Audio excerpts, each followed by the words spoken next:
Hello and welcome to the Inbetween podcast. I'm your host Joe Scott and I'm joined here by Tony Tones at RT. How are you, Tony? God, that's a lot of I'm a T's, isn't ripper. it? Yeah, it's too many T's. I'd say you could call me a Um, ripper now. Not a Ripper. pirate though. Yeah. Okay, you were just telling me beforehand you've started your Mm. Blu-ray collection, or Yeah, I've not you've set up the started that Plex you've server started yet. the process of digitalizing your I collection. was gonna say actually, I wasn't going Plex, I was going Jellyfin, but same difference. Same difference. Yeah. Oh yeah, because we had this conversation. Me and you have a lot of Yeah. conversations off the podcast about random shit, and then Yeah. I forget what we talk about. I started using Plex, and then you started using Yeah. Jellyfin, and I was like, why don't we just Yeah. both use it, both of them, and see which one we prefer, and just talk about the Yeah. benefits and the negatives. I'm definitely at a point in my life like I know like I'm very like specific in terms of like what I do and what I think about a job related stuff, but like I do like really prefer like more open source Mm. projects, even if like I'm not saying like things can I still don't go know. wrong. Let's be clear, like things can still go horribly wrong. But like I think the way you can resolve it is much better than if a company just outright owns it. From from a usability point, Plex is so easy to set up and use. Like it is just a Yeah, very easy. yeah, And it supports a lot of stuff out of the box. yeah. So is Jellyfin. I don't know how much more complicated it is. I think it's probably a little bit more fiddling, but I don't think it's difficult by any Yeah. stretch. Anyway, you've because we were having this conversation for the longest time. Was like you want to own a physical copy of Deep Space Nine, but it's never Yes, been so I don't released have on Netflix. Blu-ray. Yeah. I've not been able to watch Deep Space Nine because I've not had Netflix since the end of last year. Is So there I a couldn't watch it. is there a Blu-ray version of Star Trek the animated series? Oh, I didn't check. I have no Possibly. idea. Yeah, No, I you can don't. get Star Trek the animated series on Blu-ray. Okay. It, Nice. which is something that you definitely want to own. You know. It depends how much it was. I get a second hand off eBay. How about that? Yeah, I think looking on Amazon right now, it's about 40 quid, so Yeah, that's too much. pretty Um, expensive. I bought I bought like £100 worth of stuff from HMV. Some of it wasn't mine actually. I bought for myself was like £80 stuff of stuff on like Cyber Monday sale or like Yeah. Cyber Week. I don't know what you'd call it. It's technically Cyber Monday. I bought it on Thursday or something. Um, Yeah. and it's like a Pirates of the Caribbean. I now own both the only two, and this is going to be debatable on its own merits. The only two good Underworld films. Okay. Most people say there are no good Underworld films. I feel like I've always seen parts of an Underworld film on like Film 4 and Yeah, stuff, but I've never actually sat down and yeah. watched any of them, like from start to finish. Right. One Of and course, three, the only good ones. I'm very interested in Kate Blanchett, but ultimately, it just hasn't Yeah. pulled me into watching the Underworld films. You know. No, they are very flawed.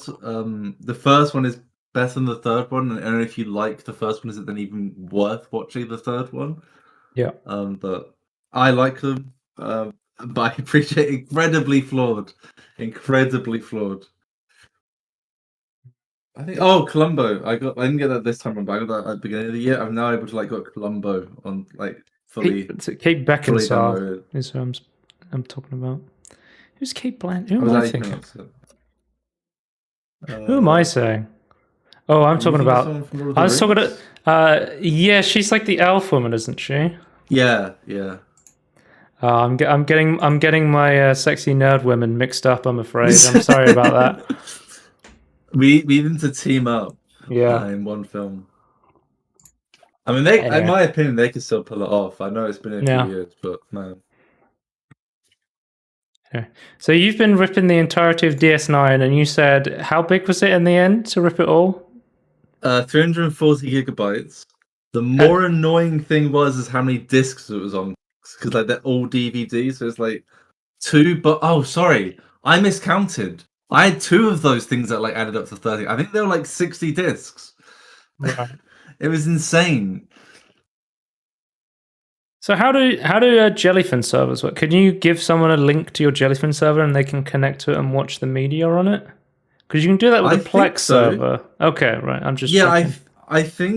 I think it's more. I think Plex has a version. I think this is the one thing that they're behind on. Right. Okay. But I think it's still possible, and I think there's a way to get around it and like to do it. I Well, think the I've complexity is on actually my been end as using well. my Netflix sub this week, not for Netflix, and we'll talk about that in a Okay. bit.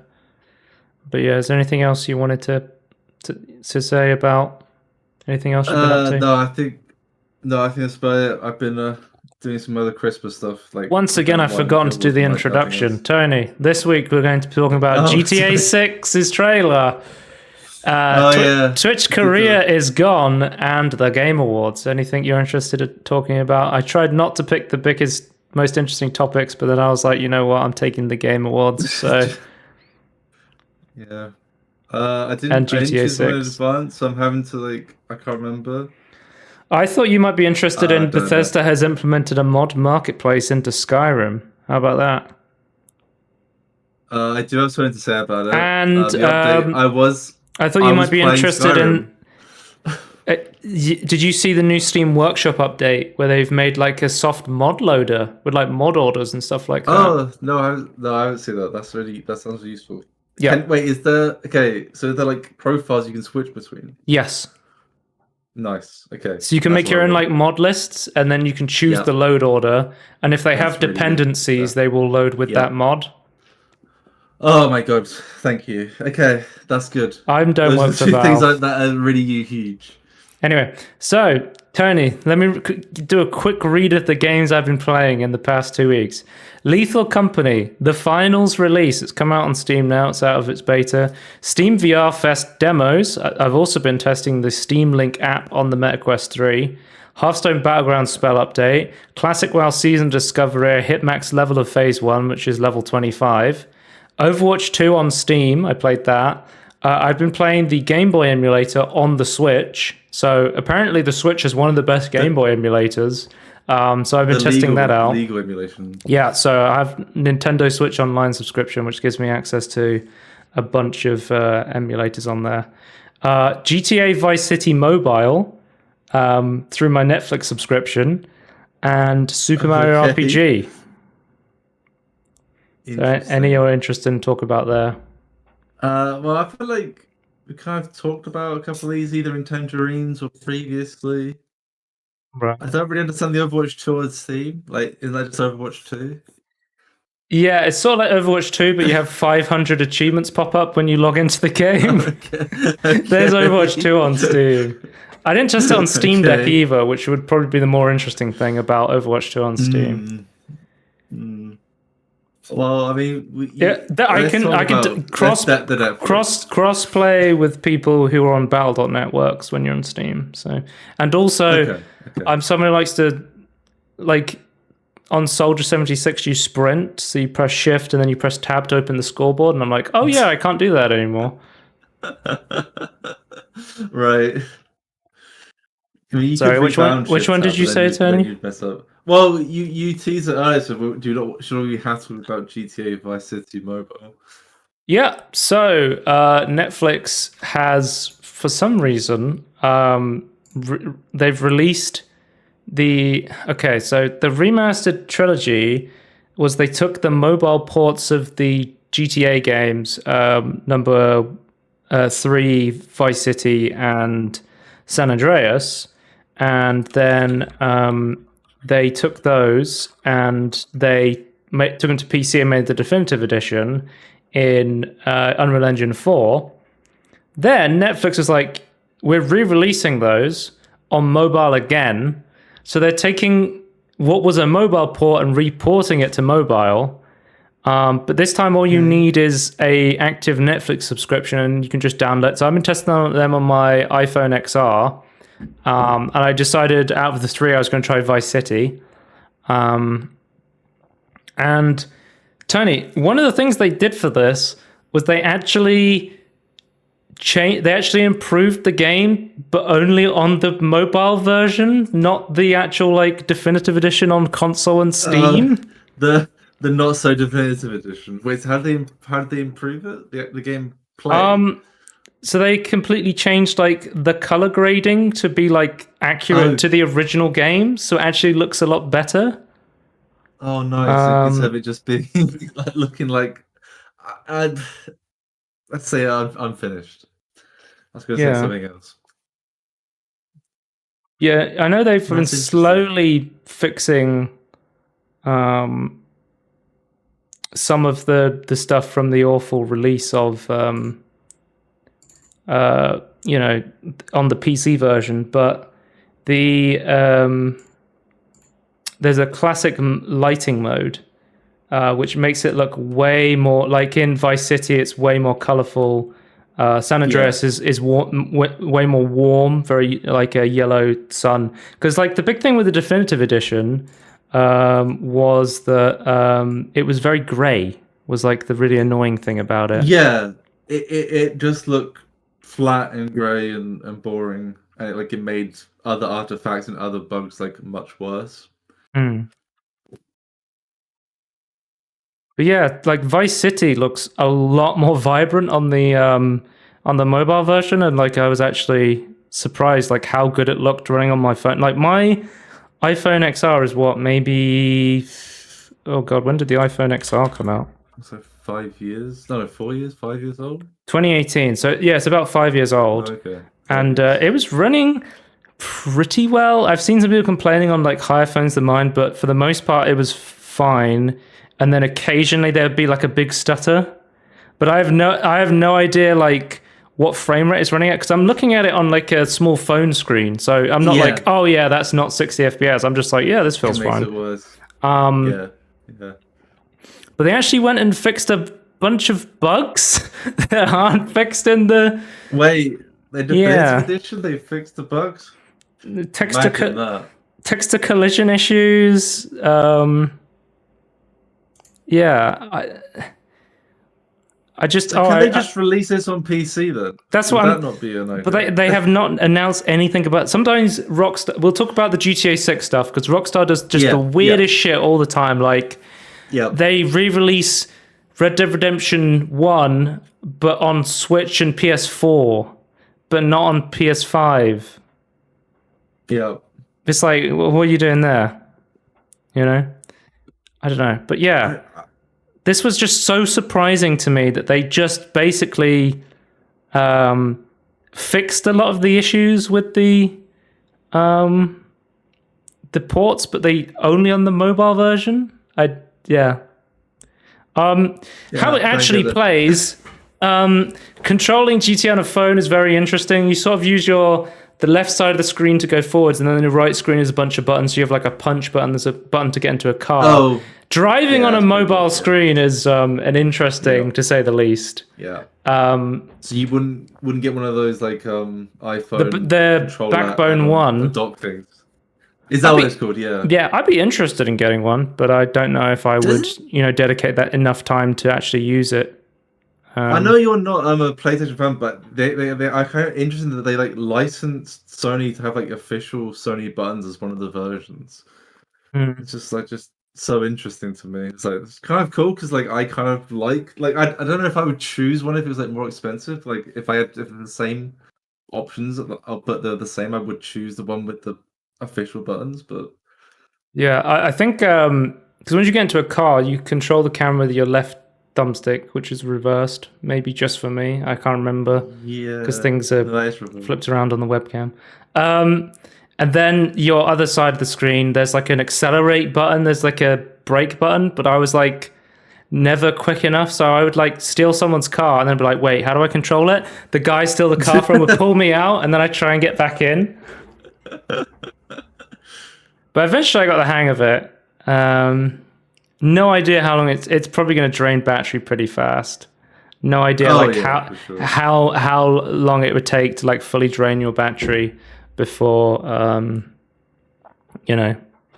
long you could realistically play this game. But I'll do some more. I was just like quickly testing it out on my phone while I was away. So yeah, it's pretty insane that you can play this on your phone. And everyone I was like talking to, because I went away at the weekend, I was like, oh yeah, you can play the entire GTA trilogy on your phone if you have a Netflix sub for free. And they were like, what? They were just like, what the fuck are you talking about? Like, that's insane. Like, I can't believe you can get GTA running on your phone. Like, Even though it's an old game, I am still surprised like how far mobile phones have come in terms of like compute power. It is super impressive. There's a lot of like a lot of translation stuff in the background as well. I think that's made it more efficient. Maybe translation is not the right word, but more generic like back end coding, or like low level coding that's like made it possible as well. But yeah, hopefully they add these changes to the definitive editions on Steam on console, because it makes no sense they wouldn't. I mean, it's definitely without blowing up the image on the phone screen, it definitely looks great. Because I guess the advantage is you're going to be running at lower resolutions on your phone, and then it's going to look truer to the originals because they were running at lower resolutions than the more upscaled high resolution versions. It's smaller, but isn't the iPhone's, even the iPhone 10 screen, like quite high resolution? I would have to look it up. I actually have no idea. Is it the XR you said? XR. Okay, so it's like just. So when I can open the game now, so there's a resolution thing on the actual game itself, but when you click on it, it was set to auto, so I just left it. I was like, okay, well, I have no idea what's the best resolution to run at. I'll just let the game pick for itself, sort of thing, you know? That's right. So it's the XR is 1792 by 828. So I guess that's in between, like halfway between. Because there is like an options menu you can go through, and the game features autosaves. I forgot if you could swim in Vice City, so I jumped into the ocean, and I was like, oh yeah, you can't swim in Vice City. Yeah.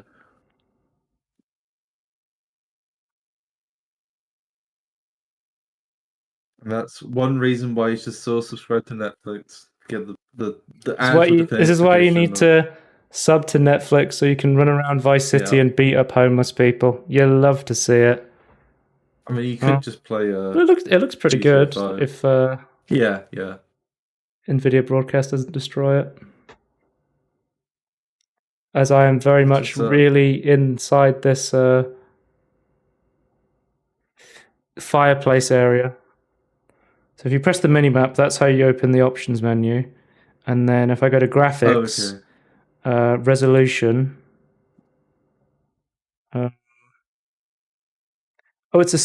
Resolution is a slider, but it's a white slider on a white background.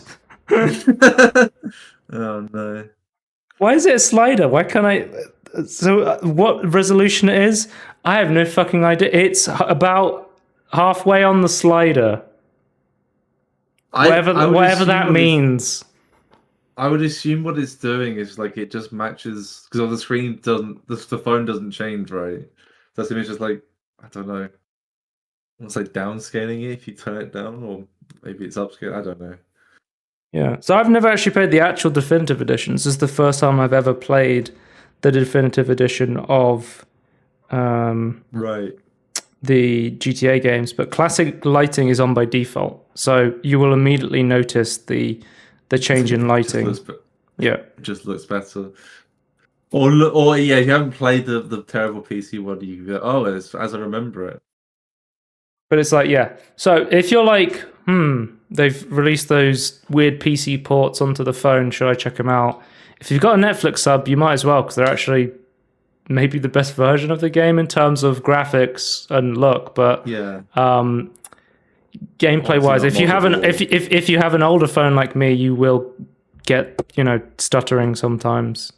I've experienced huge frame drops, so every now, and of course the controls are not as great as a controller, unless you've got like a backbone one or whatever it's called. Could you use Bluetooth connect? I know it's not the most old. Could you Bluetooth connect like a controller? Yeah, I could. Yeah, I could connect my Xbox controller because that's got Bluetooth, or my PlayStation. Okay. Apparently, the iPhone XR screen resolution is 17,920 times 828. So what's that, like 800p? Well, vertically it's 800p, and I think it's more stretched. I think. Well, you're always going to be playing it sideways on, right? Yeah. I'm just saying, like, and it's going to be 19 or 16 by 9. I assume. I assume is that black? I wasn't actually paying attention. Is that black like not letterboxing, pillar boxing? The XR Did is it? an L.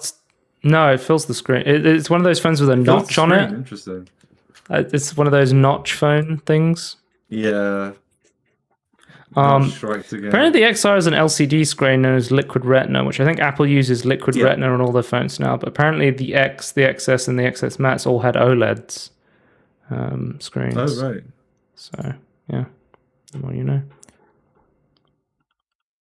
Anyway, should we get on with the news? Well, Speaking of GTA news, Tony, one of the biggest trailers of the year just came out, and it was GTA 6, which I believe was supposed to be coming out at the Game Awards. They got leaked early, right?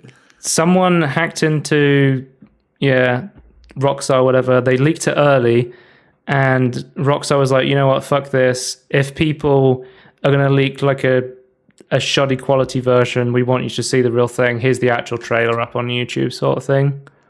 Yeah, so I saw someone I think reposting a Twitter response or showed a Twitter response saying, "Oh, here it is in reality." I think the biggest thing I noticed was the amount of asses in the trailer. That was my immediate. I'm also noticing the ass. What's good? Yeah, there's a lot of asses in the trailer. I'm pro. Sure. I'm very pro. But I think okay. I think this is. I thought this was going to be hyped anyway. So my question is there something in the trailer that you looked at and went, "Oh, this is really cool that we haven't seen before," or you're excited to see again, or whatever? I think the prevalence of social media and TikTok was interesting to see how that's affected the actual world of GTA. GTA was very much a hyper reality sort of game where it was like it took reality and it turned up to 11. And it seems like they've taken this, fast-paced, short-form social media stuff and they're sort of rolling with that. So it's going to be interesting to see where they take that. In terms of gameplay, it looks fairly similar to most of the GTA games. I haven't really seen anything where like, oh, I've never seen that in a GTA game before, I do love that we're getting this. We're going back to Vice City. I mean, Vice City is one of my favorite GTA games. And I love those beautiful Florida colors and setting. And it looks great with modern graphics as well.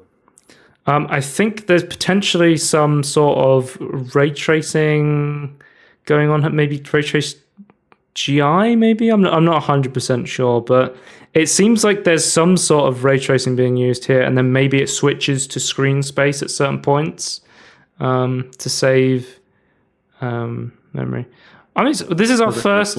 It's our first ever GTA game with a female protagonist. That's something we do know. Yeah, we did know that. That was leaked before, wasn't it? Like it was like, oh, this is and some very special people thought that was a problem. But we're ignoring that. I think it's very interesting. Yeah, I think the game. I don't know. I think the game looks really good. I don't know what you think about it. Yeah. I saw some people when this came out. Protagonist that we know about. Well, it seems like she's working with this other man, so I don't know if it's going to be GTA 5 style where you switch between two. Because that's the only game like that, right? I've not really played GTA 5 is the only game when you play as multiple protagonists, yeah. Yeah, okay. I think that's interesting, but like I feel like people were like overhyped about it. Like it's don't get me wrong, like I can understand like you want to see it, but I feel like being hyped for a trailer for a game you knew was coming out seemed a bit weird to me. I mean, I spent a lot of time on GTA 5. I think it's one of my favorite games of all time. So getting a sequel to that is, it's fairly exciting. That part I understand, yeah. When Rockstar does something, people, they follow their copy. Like, there's a reason GTA 5 just makes insane amounts of money. And it's going to be really... I think one of the most interesting things is how much this is going to be priced at. Because currently there's a lot of developers coming out and trying to price games at what, like $70? Trying to push. 70 plus, they also have like the other editions, but if Rockstar comes out and goes, GTA 5 is going to be $100, would everybody else just copy them? Yeah. Well, if it's like if they Because if they polish it did and protect, that, well, people would buy yeah. it. Oh yeah, And here's another yeah. thing we know, Tony. It's not coming out on PC at launch. So No, they're doing it again, I expected that. Yeah. where they in GTA 5 in 2015, it came out in like what 2013, something like that. It, I can kind of understand why if you've got limited number of platforms you're doing it for, it's disappointing, but And then I they understand. released it in 2015 on the PC. So they took a couple of years and then they released it on the PC. Yeah, I think Um, that's what I found disappointing is like how long it took to port it. Like I feel like so there was a ex Rockstar 6 dev that months. came out recently. He was talking about some of the stuff from behind the scenes. He was saying like the reason they do it is because it takes so long to develop the PC version, and usually Yeah, when the PC version comes out, it does have enhanced graphics, but it's just because I was explaining this to some people yesterday. They were like, "Oh yeah, well that makes sense. It takes longer to make a PC version." I'm like, "Yeah, but how does every single other developer in the world do a simultaneous PC and yeah, console release? yeah, Is it yeah. They just the get fact that they're not Rockstar level that they can't just say it's not coming to one platform and people will still buy the shit out of it? yeah. That's potentially it." Or like, they're not Nintendo level where they can just be like, it's only on Switch, buy a Switch. Well, there's other times you see like, oh, we come out with this platform first, then later. Though they tend to be like smaller indie games. It's like, Well, oh, I don't well, know if you've prioritize this, seen then this. the Epic curse, as people have been calling it, where you release a game exclusively on Epic and everyone Yeah, forgets it exists, and then yeah, it comes out on yeah, Steam, and people are like, "Oh, I thought this game just never came out. What is this game?" yeah. I've been I fell for the I don't know, I've been a part of the curse maybe. I don't know how you would say that, but like I've definitely gone, oh yeah, this game now exists. I thought it was not ever coming out. I've done I've that. fallen I've for done that that with Epic myself. So Games, and I've done that with like yeah, Ubisoft adding their games to Steam as well, being like, yeah, "Yeah, maybe I should play this game." Um, yeah. and now that it's on Steam. Just put your games on all platforms. But yeah, That's it's the only been answer. confirmed for PlayStation 5 and Xbox Series X. So, 'cause some people are like, oh, surely this is going to come out with the rumored PS5 Pro, but it is coming to the base consoles, it seems. So, well, the When the current gen. PC version comes out, they'll go back and update it for the PS5 Pro. Yeah. But again, with Rockstar, it's so confused because they Yeah, released GTA 5 for consoles, the Xbox 360 generation and the PS3 generation. Then 2 years later, they make an enhanced edition for PC. And then they, like a year ago, maybe even less than that, they made like a enhanced edition for the consoles with like ray tracing with more features than yeah, the PC edition. And then they never yeah, release it on PC. And it's like, yeah. I My personal opinion is that they do not have the most like their expertise are not on PC. Like they have a lot more expertise in trying to get it to run on consoles, and thus well, like it takes them the Rage engine more runs effort. pretty well on PC. Like it's a very good engine Yeah, on PC. Like there's nothing yeah. in the at least GTA 5. But I It don't should run poorly on think. PC. Oh yeah, but I don't think you can just pick it up and go, oh, it will run. Like I think you always have to put work in. I just don't think they have that expertise, or like they. I also think as well, like the GTA 5 release, many people definitely bought it twice, which is why I'm That's also what I was like gonna say. I'm also a Um, bit on their side of like conspiracy theory. Like here, it's like, oh, maybe they pushed it they're back so they can, hoping oh, maybe people they will can double trick dip. I people, mean, and I hate that. Red Dead Redemption was a PS4 exclusive on launch, and then it came Yeah, to Xbox yeah, and PC later. And they definitely try to get people to double dip there.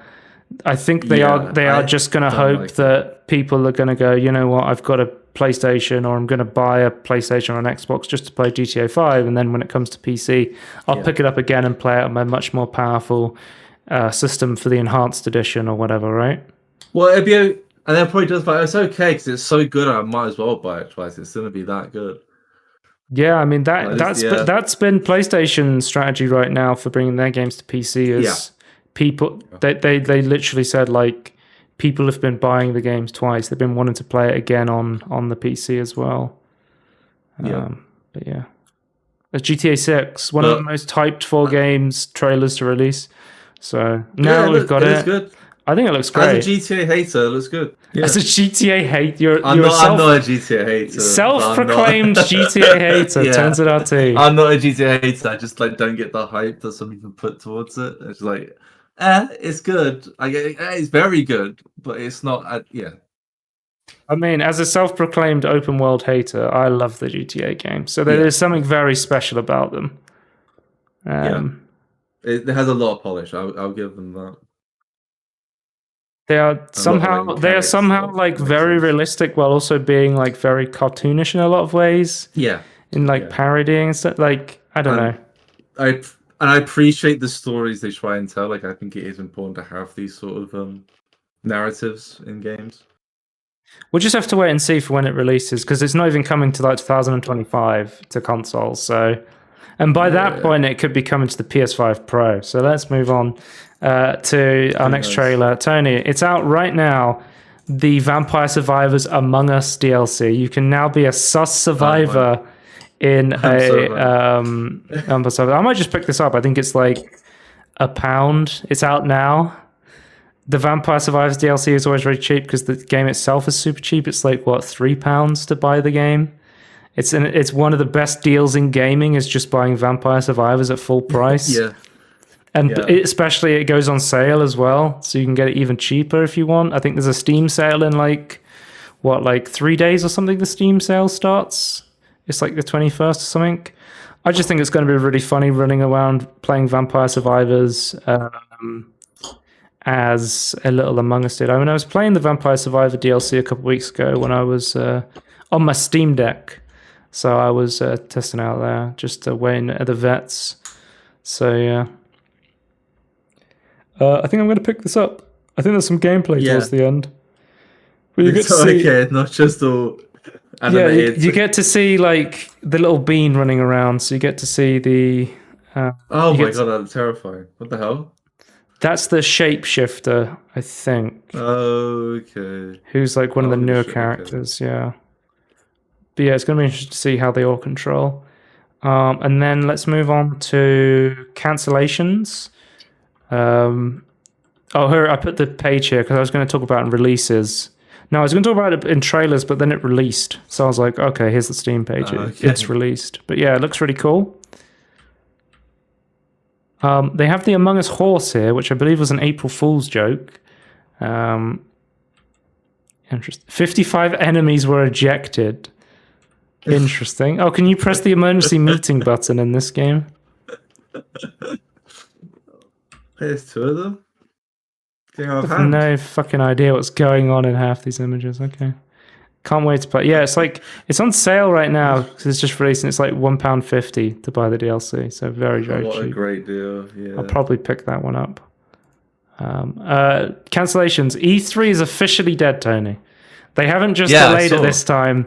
The event has now been officially closed.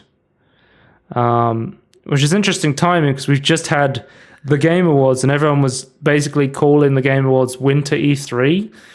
Basically saying, the amount of games that have been showing off at the Game Awards was like a E3, Yeah. In terms of just like outright trailers, and absolutely. I mean, in terms of overall hype from the community as well, like there was already no E3 this year, and there hasn't been an E3 for the past couple of years because of COVID and stuff like that, hosting the in-person events. Yeah, so basically they suspended it this year officially, and then it's just never coming back.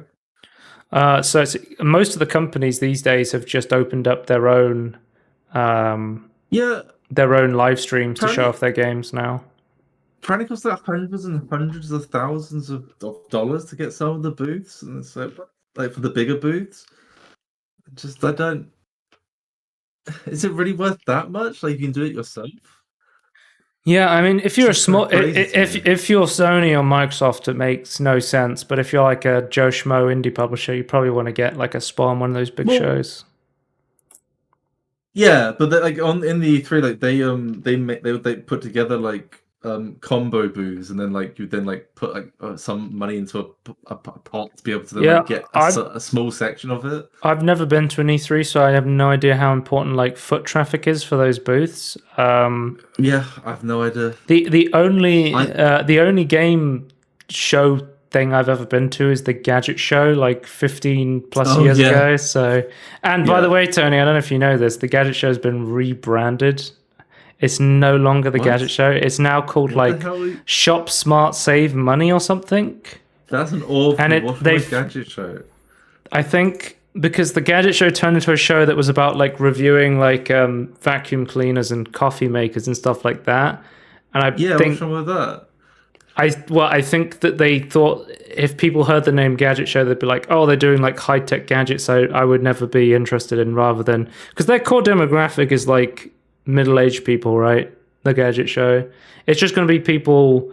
I mean, my parents watch it, so it's like people who want to know what the best towel is or the best. Yeah, I know. It's the video version of Which magazine. I don't know if your parents read Which magazine, but that's like the Bible to my dad. It's like if I ask my dad, what's the best household appliance? He's like, well, whatever Which magazine says, that's the one I'm getting.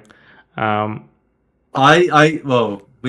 family have realized if you actually read it, sometimes you have like different opinions to what you want from something. But yeah, we still like it's still very useful. I would still to this day highly recommend Which. Yeah, but I feel like again, I was gonna say I know internet's probably taking a lot of this away, but like it used to have like much more broader appeal, let's say.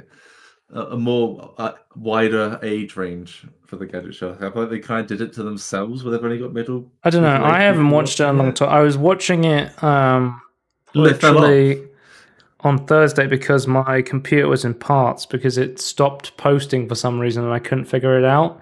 So I was sitting downstairs just watching it, and I was like, oh, you know that episode of TNG where Riker's in like a coma and it's like a clip show of all the episodes that have happened so far in TNG? Yeah. It's really awful. At one point in the Shop Smart Save Money or whatever it's called, it was literally like recaps to previous episodes. I was like, is this entire thing just a clip show now? That's how you know how low it's gone. Yeah.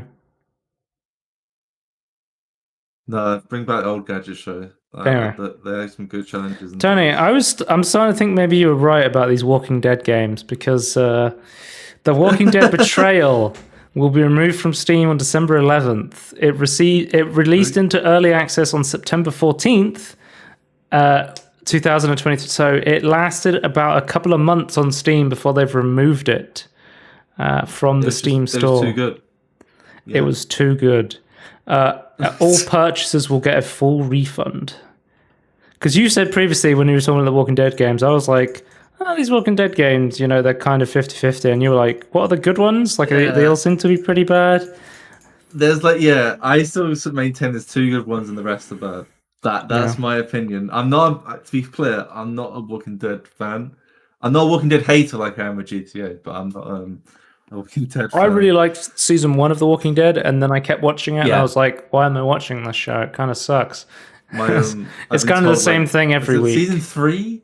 Season 3 is and then massively falls off or something? I don't know. I don't know. It was a very heavily formatted show where it would start with the crazy cliffhanger thing that happened from last week. There would be a big portion in the middle where nothing happened, and then it would end with a giant cliffhanger, so you'd have to watch next week.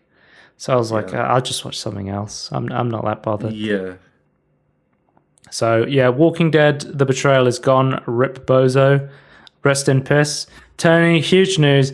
Goddess and Goddess Wars to be withdrawn from the Steam store. I don't know if you heard about this. Yeah, I heard. I didn't quite understand.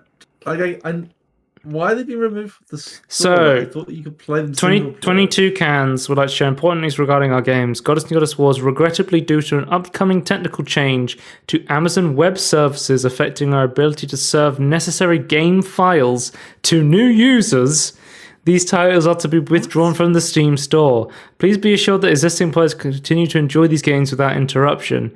We sincerely appreciate the incredible support from our players over the past decade and extend our heartfelt thanks to all of you. They can't serve new players copies of the game, so they're no longer going to be selling it. That implies they can't generate new keys. And or host no, because the Steam hosts the files that you need. That doesn't make it. Yeah, it must be the keys. I'm sure there's a workaround. If you want to play Goddess, make sure to pick it up now because it won't be. Oh, it's already gone, guys. You cannot pick it up now. This very negatively reviewed game. Jesus, the reason is that negative. I thought Goddess War was the one that was. No, Goddess Wars was actually slightly better, but like it's still. Well, the trial Frontiers Challenge. I'm going to keep calling it wrong on purpose. Is mostly positive. Their other game. Oh, how's the NFT game doing, Peter? How's the blockchain NFT? What was it called? Skateboard gun. Legacy.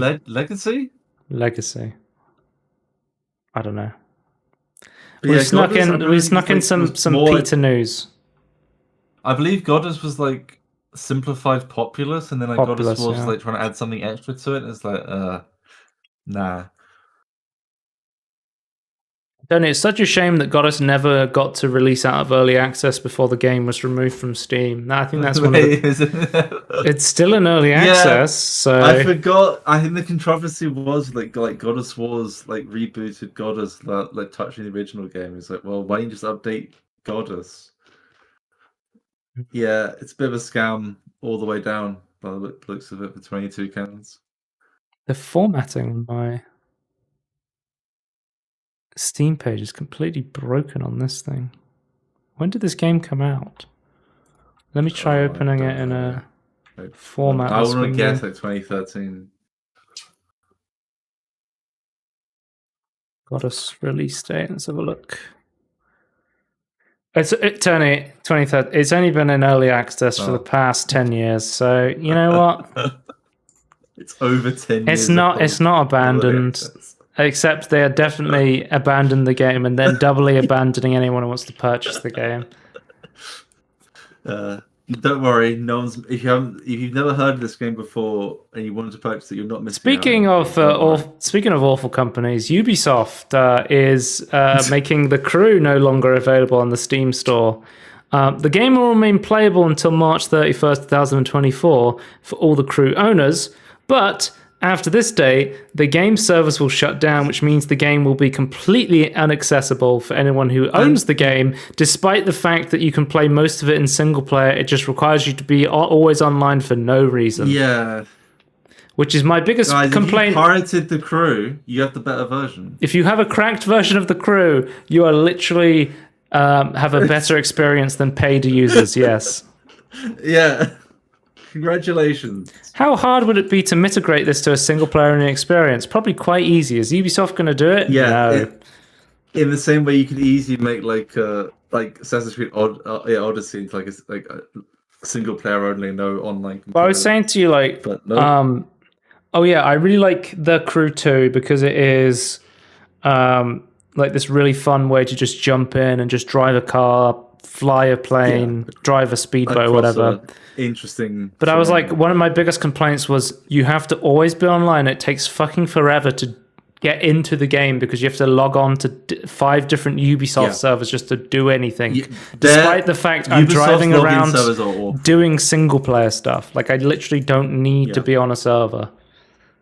Can I just say, like, I wouldn't be surprised if they say at some point, like, oh, Ubisoft login servers will be like offline for like months to fix it. Because I think it's getting worse and more broken. I genuinely think they're going to have to either shut it down entirely. This is another reminder for anyone buying Ubisoft games. You do not own these games, and they will go away at any point. Yeah. Yeah. Unless you pirate them after you bought them, and then you would own your game. Which I think ethically is probably okay. Yeah. I think I can't. Yeah. And then next up we have Cancellations. The Last of Us Online is being cancelled. I forgot The Last of Us was making an online game, but apparently they've made the incredible difficult decision to stop development on that game. Who The asked Last for of this? Us Factions. Everyone was asking for us for a Nathan Drake racer, a Last of Us racer. We didn't want it online. Well, I think basically they said if they continued working on this game, it would mean ramping up all of their efforts into making this, and then it could turn them from a company that focuses on making single-player narrative games to like a live service studio. So they basically were like, you know what, we would rather just cancel this multiplayer game rather than completely change the output of the studio. I completely forgot about this game existing until they announced it was like definitely being stopped.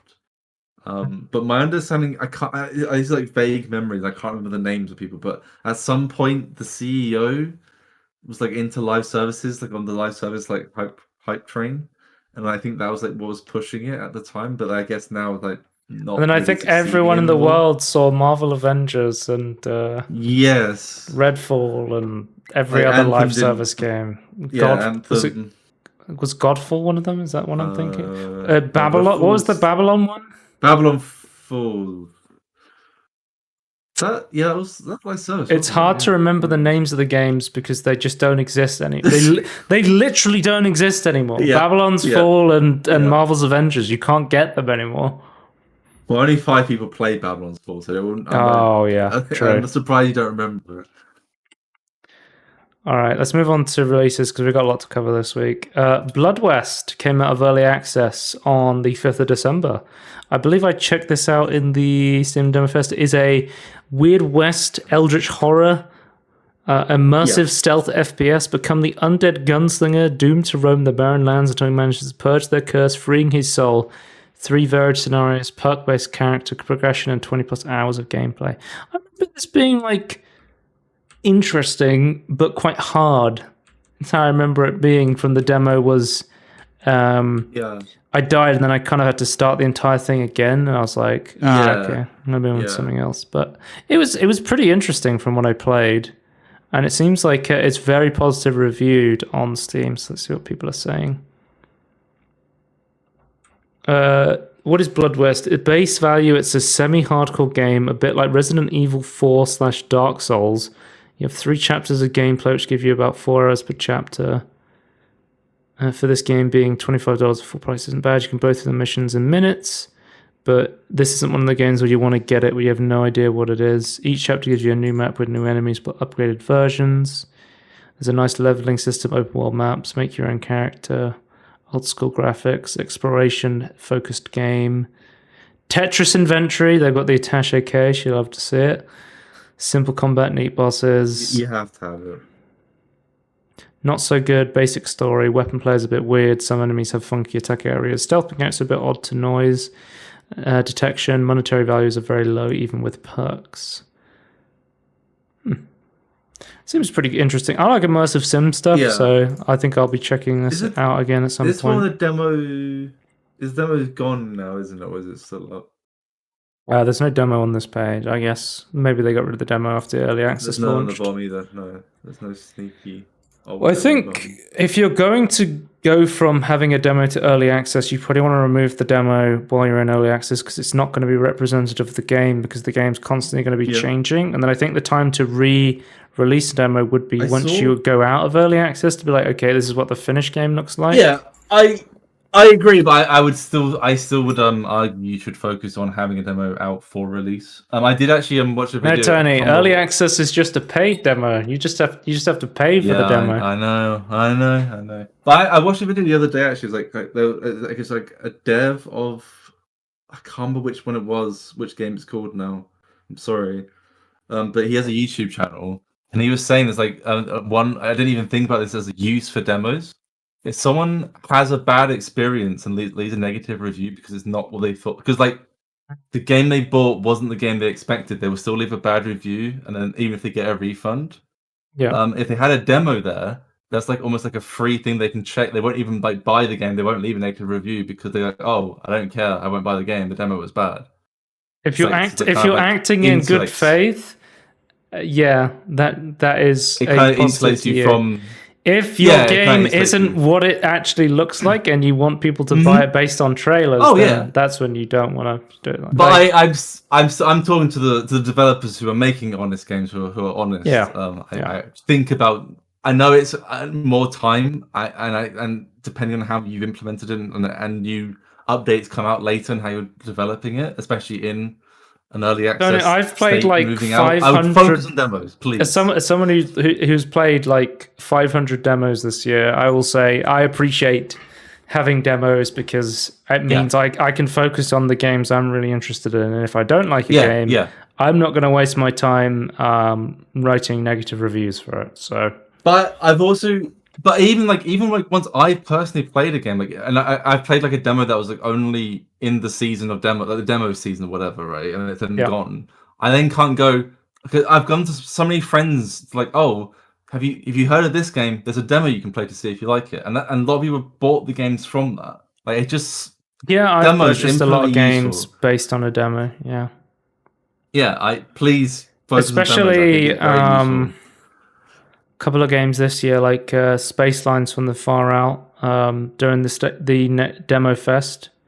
Played that multiplayer demo with a bunch of friends, and we enjoyed it, and we got the full game. So, whenever you can, you or your friends play a demo or something, you can get together and be like, "Oh, actually, I want to buy this and play it again." Because if you're a AAA developer, like you don't need. I still think you should do a demo, but they don't need to because they have the coverage already and people are already going to buy it.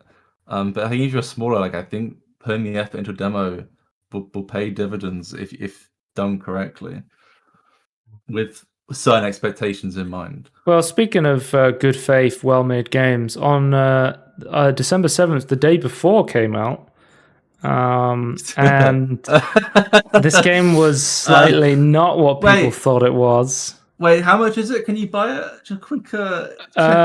We'll talk about. I've got a section for this game in the Blunders section, Tony. If we want to talk about the full stuff, the Blunders section is just the day before.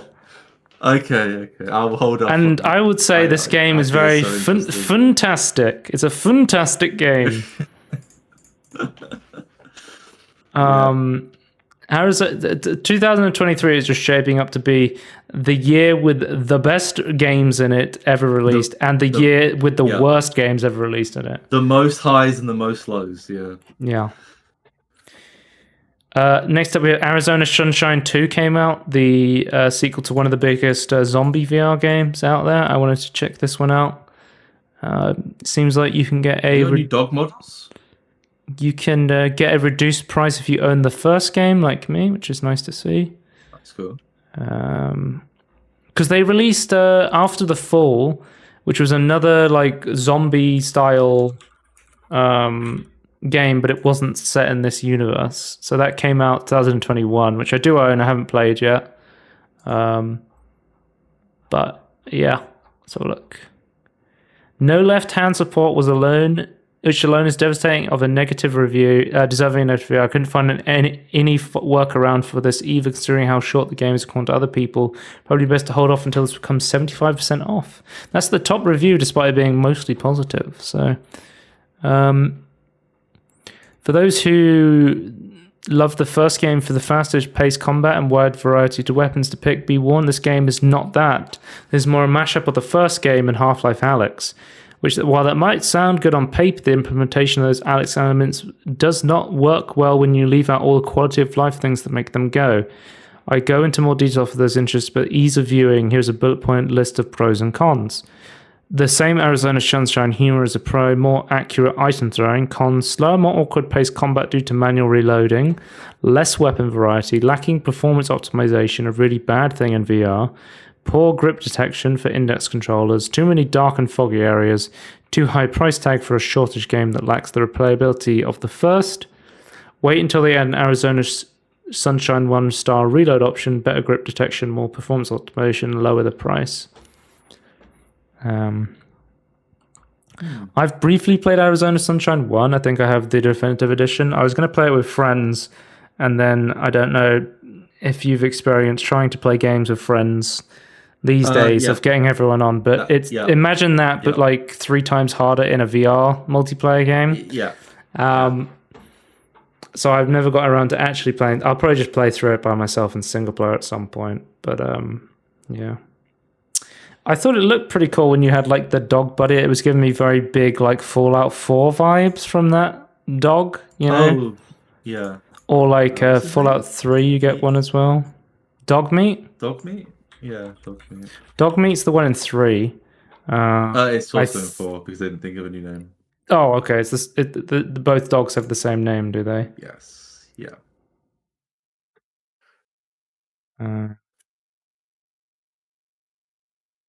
It was so funny they used the joke twice. Yeah. I think he's based on a real dog as well. Oh, really? Okay. Yeah. But anyway, yeah. Yeah. Seems like there's some mixed reviews on this then. Some people are enjoying it. One just says dog. Okay. Awesome game, nice story, good upgrade from the first, but still not long, 5 hours, maybe the price is high. Game is really fun and scary. Good game, good gunplay, repetitive, but still. Because the way this guy was saying it was more like Half-Life Alyx, that makes me more interested in it, but he's saying it's not done in a good way. Well, it doesn't gel well with other components, I suppose.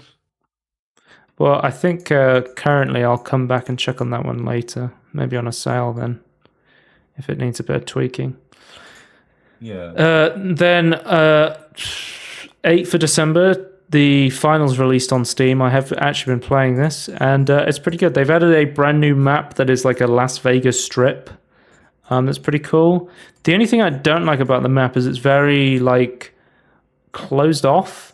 So the big thing about the finals is everything's destructible, but on the like Vegas map, there's lots of like weird force fields you can't go through. And I'm like, isn't the whole point of it's really like, a lot of the time you're like, okay, I want to breach the building here. And it's like, oh, I can't breach the building here. I have to go to this floor and then through this door to get into it. And maybe that was intentional to see how the game would shift if there was only certain spots you could get in through. But I don't know, just in a game with as much freedom as the finals, it feels a little jarring to go between the two. Yeah, it sounds odd considering that the whole point of well, at least what I thought was the whole point of the core mechanic. But yeah. I also the full release. I looked for beards. I didn't see any beards at all. No so beards. I'm very disappointed. They didn't listen to my critical feedback that they need beard support in the final character customization. Are you going to leave a negative review and make sure they know that beards need to be added? Then well, I mean, I'll give them to the end of the year. That's my ultimate. If they make it 2024 and there's no beards in the game, then I will be writing a strongly worded letter. No, not even a Santa beard. Like, what are they doing? No. And then let's move on to two last releases. It's December 11th, Tony. Dusk HD released. So we now have the brand new Dusk release. I thought this was going to be like a quick thing. Apparently, they've pretty much gone through and remodeled every single item in Dusk to be a HD version. It's like a feature creep. It's almost like a full remaster at this point. Yeah. Yeah. Like every single player model and item in the world has been fully remodeled. They've added a new weapon, and apparently you can load any like Quake engine game map into this game. So you can now like just load up Quake maps in Dusk, or you can just load up like Half-Life 1 into Dusk, which I think is pretty hilarious. Yeah. Because they hired some new guys on, and they basically remade all the assets. And apparently I think the first couple of weeks of sales for the game, they were basically as a bonus giving all the proceeds to them, which I think was like a really cool thing to do. Being like, they're a small studio. It's like most big studios like, we're going to fire half a workforce. And it was like, we've made enough money from Dusk and you guys did a lot of work from this. Let's give you a cut of the proceeds. Yeah. The in vogue thing at the moment is just to fire your workforce or just have volunteer work. We'll get to that later. And then House Flipper 2 came out on December 14th. And I've been watching a bit of this because I was watching Germa What? did like a sponsored competition where he got a bunch of streamers to build their own houses, and they've been making like memes and stuff Is, inside House Flipper is 2. it? What's different about it? Is it just like a newer So from engine with what I've graphics and- read, there's a lot of like stuff in it that is superior to Okay. House Flipper 1, but it doesn't have the feature richness of House Flipper 1 yet. So it's like a better base, but less depth at the moment, or less breadth, I suppose. There's a lot More of depth, missing less content breadth. compared with the first game. Waiting until they start adding things, because right now, House Flipper 1 is far superior to this. It feels very much like when I played the early access version of Sons of the Forest, and I was like, oh, they've updated the graphics. There's a lot of cool stuff in this game, but it's like, but the first game had so much more stuff in it that it's like almost like a cutback version of that. I'm sure you feel the same way with stuff like City Skylines 2 is probably similar, right? Where there's less asset variety, but then like the mechanics are better, in my opinion. And the simulation is a better system. But yeah, nowhere near as much breadth. Move on to quick news. The Grand Theft Auto trilogy is on iOS and Android. We talked about this. Then we have emulation retro, Tony. The Legend of Zelda Link's Awakening DX just got a unofficial PC port. And it's gone. That's right. Nintendo has already cease and desist this. Tony. Okay. So basically, it was really cool port of the original Link's Awakening or even just native PC port, because it had 1:1 pixel scaling. It went up to 120 FPS at scrolling, and you could zoom the map all the way out. So at any point, you could see the entire really game good. world moving in real time while you were playing. Look at that. Which is nuts, yeah. Because I recognize this from playing the Switch version. Yeah. That's weird that I recognize it from you playing it. Which I think is really, really cool. But basically, Tony, a lot of the time with these unofficial these unofficial PC ports of games where people remake the game, they'll release the source code and then they will get you to provide your own copy of a ROM in order to compile the code, so they're not distributing any copyrighted work. What they did with this game was they uploaded it on itch.io with all of it compiled with the official Nintendo sprites and everything. No, you can't do that. Because we've had other compilation projects. So like Ship of Harkanian is the Legend of Zelda Ocarina of Time one, but you have to provide your own ROM of Legend of Zelda. And then there's similar with Open Goal, which is the Jak and Daxter one, or Super Mario 64 Plus, where you need to compile your own Super Mario 64 ROM. But basically, this gets hit by a cease and desist, and this guy's just completely gone from the internet. When he released this, so he released it with all the Nintendo assets, and he even put the source code of the PC port onto the itch.io release. So I don't know where the fuck this came from. This guy literally made an insane Link's Awakening port to PC with the source code and all the assets, got DMCA, and just completely disappeared from the internet. No like word of when he'll be back, what he's doing. Like he could have originally, or if he wants to, he can re-upload this without the Nintendo assets, and then legally Nintendo can't do anything, because then he would just be distributing his own code. But I guess he's already on their radar. I mean, he doesn't want to risk legal. I don't know. Legal stuff is scary. As soon as I saw this, I was like, that's gonna be gone from the internet. I was gonna download it on it and be like, I'll get a copy of that before it gets removed. But it was late at night, and then I went away for the weekend. And by the time I got back from my party on the weekend, I was like, and it's gone. I can no longer download that. Don't snooze. Snooze, you lose. If you do want to play this, I think it is on the Internet Archive. So I'm not suggesting anyone to go to the Internet Archive and download this, but I've heard that's a place you can go to archive video games like this. So there you go.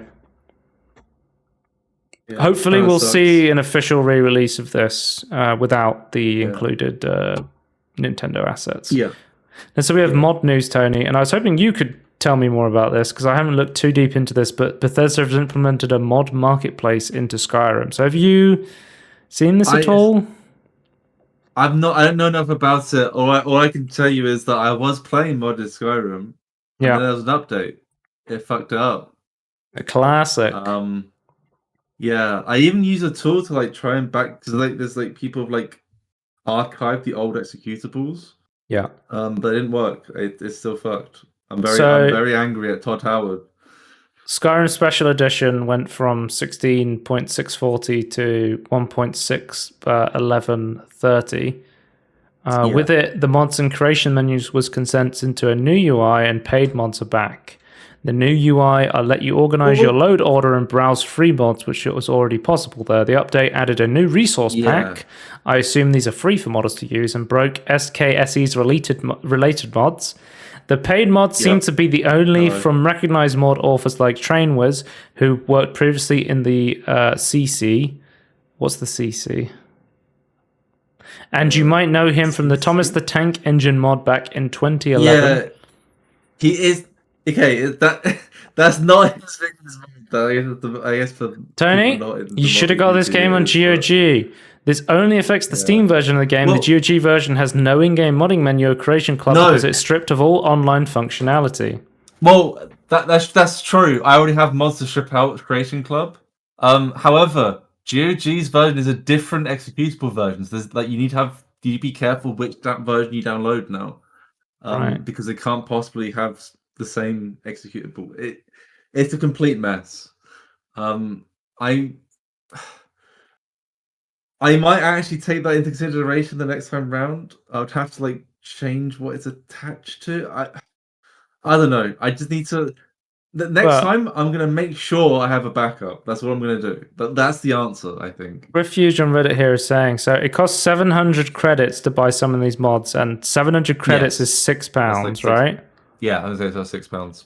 So you can spend £5 on a mod that adds a gun to Skyrim. Okay, to be fair, there is a quest related to it, which isn't terrible. It's not worth it still. But it's these. So I have actually watched the new stuff. I've actually some review the new stuff already. Yeah, the implementation is better than they used to be, but it's still too expensive for what it is, and it's still not seamless. There's like housing stuff, there's some dungeon stuff, and it's like it's not the greatest. Yeah, I don't know. The money for paid mods is kind of awful. There's also another like I don't know if we talked about this ever in discussions of like paid mods before, but I thought about this the other day. One massive thing about modding that I've been doing recently, I've been like trying to like I don't this is kind of facetious, but also kind of true, like trying to add certain mechanics from like Souls-like games into Skyrim. But like there's like, oh, this mod adds this, and then like there's like then loads of other mods that then use that to like to add more content to it, or oh, I didn't like this, so I changed it completely or made it work with a different mod. With paid mods, that's almost impossible. The way it's packaged and legally packaged up, it's impossible. At that point, you're editing somebody else's code that is being sold, so it's very so how the hell you saw the dependency of it, and then you can't repackage it. But so you there are mods for paid DLCs that like add armors and guns, and like they have like retextures on the Nexus that retexture those paid DLCs. This is on the special edition, but Skyrim has already released a different version of the game called the Anniversary Edition, which is essentially the game again, but packaged with a bunch of mods from the creation stuff, isn't it? Anniversary Edition is DLC for Special Edition. It's a DLC, it's not a repackaged game. No. Okay. They did update the Special Edition version to accommodate Anniversary Edition, which also fucked up a lot. Okay, I thought it was a separate game. The Special Edition is a separate game to the original Skyrim release. Yeah, So Special Edition is on the same engine that Fallout 4 is on. Which is the creation and engine. Starfield. Yeah. And then like Fallout's on what, Game Bro or whatever the fuck it is. Well, like 3 in New Vegas, yeah. Yeah. I will say, Skyrim Special Edition is way more stable than base Skyrim. Like, I will say that they've improved the engine over time. You did it again, boys. Todd Howard did it again. It's still very much behind compared to other games, so say that as you will. But yeah, what do you other than it breaking your Skyrim Special Edition mods, what do you think about paid mods being added back to Skyrim? Considering back in the day, like, you can go to my YouTube channel right now and you can find a video of me complaining about paid mods of Skyrim.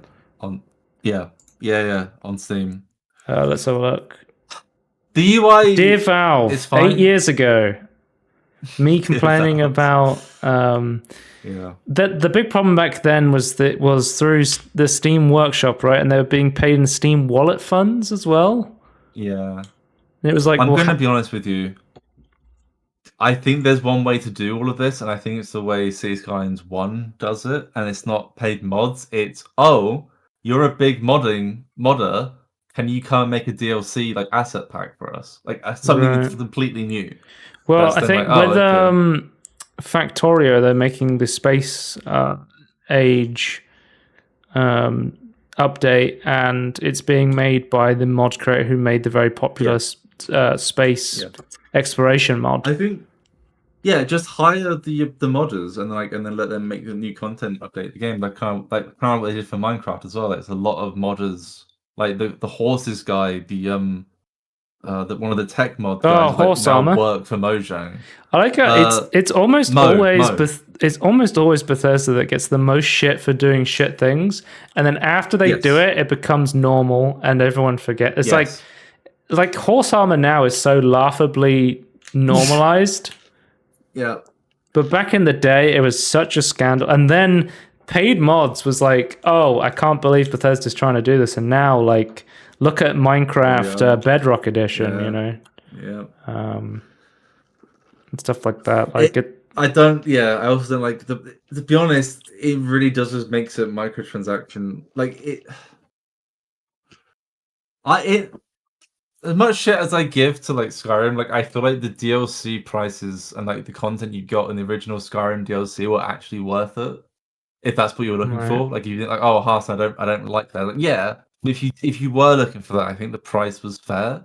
But then like paid mods, like the pricing is like as bad as microtransactions. It's just awful. But yeah, because like you could look at it as like £6 for some guns. I mean, because the quest isn't massively integrated with the rest of the game. Like it's just not a great way of doing mods. Brian did some bug fixes for this this update as well. And Tony, I'm now reading the patch notes. Apparently, support for Steam Deck was added with this patch. Okay, interesting. Wait, so is Skyrim Special Edition Steam Deck verified now? I guess it's not that hard to run. Like it is. I'm assuming it just worked before the hand. It's Steam Deck verified. I don't know if it always was, but it is Steam Deck verified. I assume Fallout 4 is Steam Deck verified as well. Then, this biggest problem before, like it has bugs and gameplay bugs and things, but the biggest like engine application problem was like Fallout 4 is playable on Steam Deck, so I'm thinking potentially this game wasn't playable on Steam Deck and is now verified because they made this update. Yeah. Okay. Interesting. Well, there's now support for ultra-wide monitors, various console improvements. You can now copy-paste from the clipboard into the console. Macro supports. Fix the Epic version. I feel like a lot of these I already have fixes for, but I mean, it's nice that it's in the base game, I suppose. Yeah, I don't know how much modding you can do on a Steam Deck. So, like, having an official way to download mods through the game might actually be beneficial to closed systems like a console or a console-like experience like a handheld. Yeah, Especially one that's running on a non-Windows based operating system like a Steam. I don't know what modding on Linux is like for Skyrim. Yeah, I don't know if SKC needs some. I don't know if SKC works on Linux at all. I don't know how that works. So apparently they've also updated the wiki. So all Bethesda game software editor wikis have been moved to a new software powered by XWiki. I don't know if you've used the official Bethesda wikis or you just use third-party ones, but these are third-party ones I've used. I think the normal wiki was kind of vast. Okay, right. Interesting. Well, yeah, this is quite a big update for Skyrim in terms of modding. We'll have to see where this goes. So you're pretty much you're not interested in the whole paid mod store, or do you think down the line there might be something that entices somebody to make a bigger, more expansive mod they wouldn't been able to fund otherwise if it wasn't for the support of what I would recommend to the modding Bethesda system and the modders who are a part of this, don't create individual mods. Create like a DLC version of lots of people's mods into one. Just get together and remake Oblivion or Morrowind or something. Yeah, if only there was some people were doing that. I'm still waiting for that, by the way. I mean, it looks like it's going well. Sky Oblivion. Hopefully, it comes out at some point. Yeah. Well, 2025, the soft launch date. Yeah, I've heard that before from a large ambitious mod. Yeah, they are getting there though. Like they are posting every couple of months now. Like updates. By the way, somebody pointed out on Reddit, there's already someone's made a non-paid version of the gun mod that's better, or potentially better. So it has more variation. I think it has less integration. I think there's some interesting integration stuff with because there's in the official paid one, you can integrates with like the Imperial Legion a little bit, but it's still not worth the money. But there technically is a little bit more to it than you go find some guns in a chest. Right. Let's move on to Steam Deck news. I don't know if you saw this. So, Valve pleads with Steam Deck owners to stop inhaling exhaust fumes. We understand it may be a meme, but please refrain. So, before I even got a Steam Deck, I was looking at the Steam Deck Reddit, and every single post was, "Man, I love smelling my Steam Deck exhaust." But I was just like, I kept seeing this point. So I think one of the first things I did when I was on my Steam Deck, I was like, what does it smell? I think I just smelled my exhaust fume. It was the first thing I did because I was like, why do people keep posting about this? And I was like, it's kind of like, hot plastic, I guess. I don't know.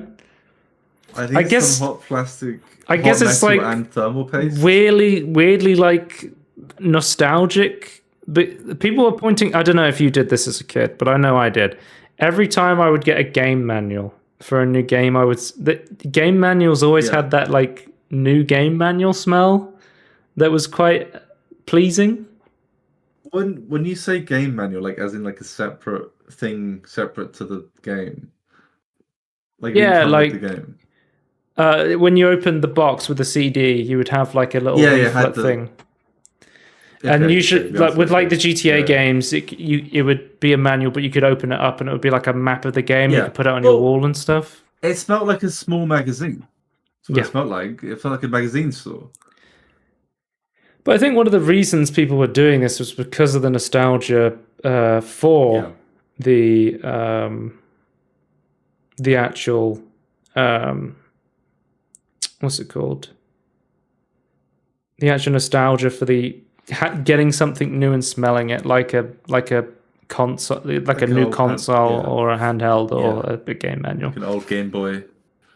But so basically, somebody was like, "I'll submit a Steam support ticket in order to see if it's safe," because everyone keeps posting about these exhaust fumes, and it's a popular meme. Is it safe? And apparently, Steam themselves have come back to say,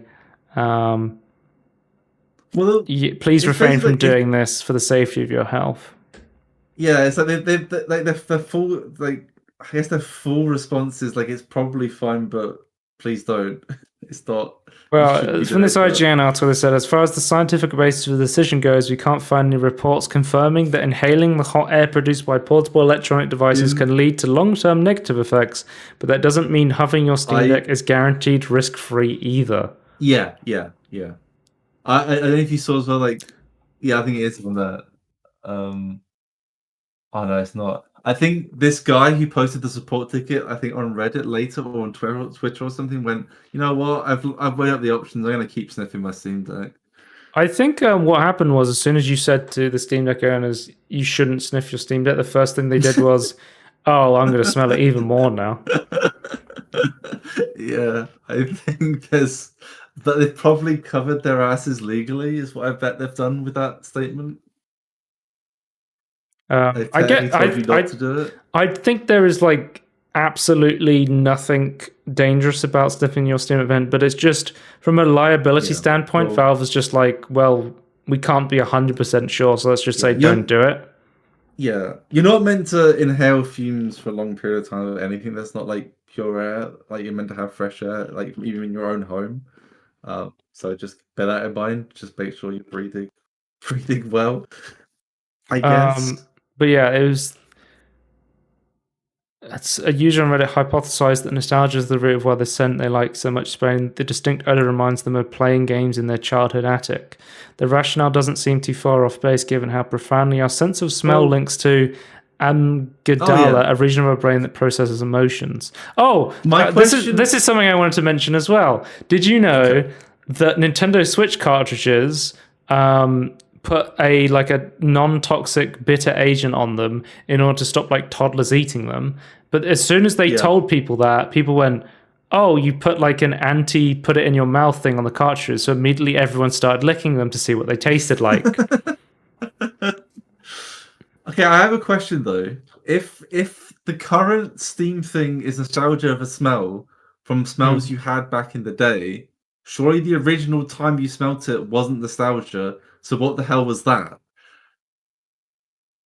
So I would postulate that there's something about a different smell that the plastics and hardware give off that you then associate with new I don't know stuff that then continues Tony, and carries on. It reminds me of the Panera Bread Death Lemonade that has like a billion grams of caffeine in it and like 100 grams of and people are like, this kills you, and they were like, give me 4.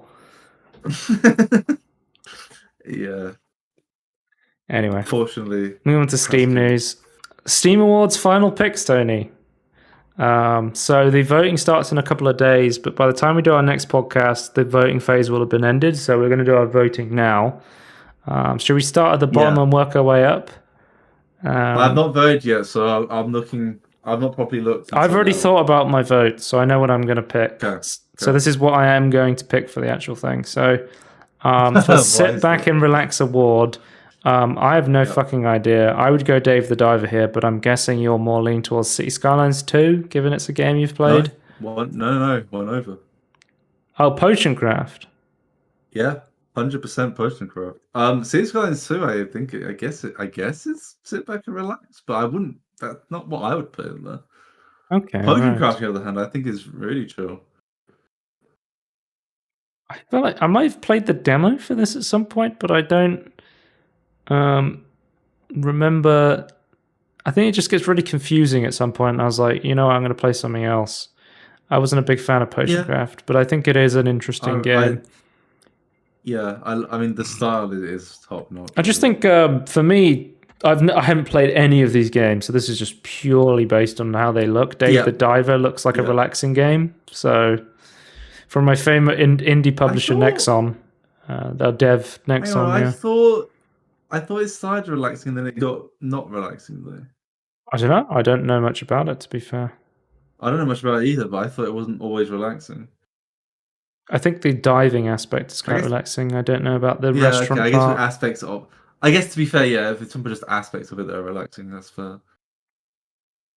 But yeah, Outstanding Story Rich Game Award how the fuck did like Resident Evil 4 get on here? Like, um, I don't think there's a single Resident Evil game where I'd be like, oh man, the narrative of this game is just sublime. It is the key feature of this game. I think I do like 4 story. Like, I don't think it needs to be like highbrow or anything. But compared to the obvious answer here, yeah, the obvious answer, which is love is all around, the Chinese woman dating sim. Yes, yes. Honestly, okay, so I want to say like Lies of P. I've seen the story of it through streams and my friend playing the game, and it's pretty simple, not great. Yeah, it's definitely the lowest on this list. I think it vote because it's popular Lies of P. I wouldn't say it's really. Yeah. If it was like Lies of P, great to play action game or whatever, or game of the year even, sure, whatever. Absolutely. Yeah. Story, absolutely. I don't really see it, but I also voted for Diablo 4, so take that with whatever grain of salt you want to take that with. Yeah, I think that's fine. I don't think they need to be like, I don't know, but. I'm not a massive fan of Shakespeare, but I appreciate what people like about it. But like, I would honestly put like an action film with I think is a good story next to Shakespeare. I've seen people streaming this weird like fucking. I think it's Chinese dating sim game. I don't know. I can't comment on Jedi Survivor because I have no idea what the story's like in that game. It might be good, but I think Baldur's more the same. Baldur's Gate 3 has got to be the pick, right? It has to be Baldur's Gate 3. I don't see. Everything about Baldur's Gate 3 from gameplay to like is about the story. So, I mean, this looks interesting as well, I suppose, but it's not a game I would play. This Love Is All Around game feels like a either like it's popular on Twitch, so people are like sort of live streams of it, or there's a massive Chinese or Asian market for Steam. So maybe this is. Oh yeah, sure. And then next up we have. Okay, so Tony, Best Soundtrack Award. Neither of our games. I think none of our games have gotten nominated so far from the ones we've nominated. Did I nominate? I think I nominated Baldur's Gate for story. Okay, yeah, that makes sense. So I nominated Bomb Rush Cyberpunk, which I'm surprised to see is not here. And I quickly looked at these. And I went like, oh, Persona usually has a good soundtrack. So I've actually listened to most of these soundtracks. I didn't listen to The Last of Us Part 1 soundtrack because I was like,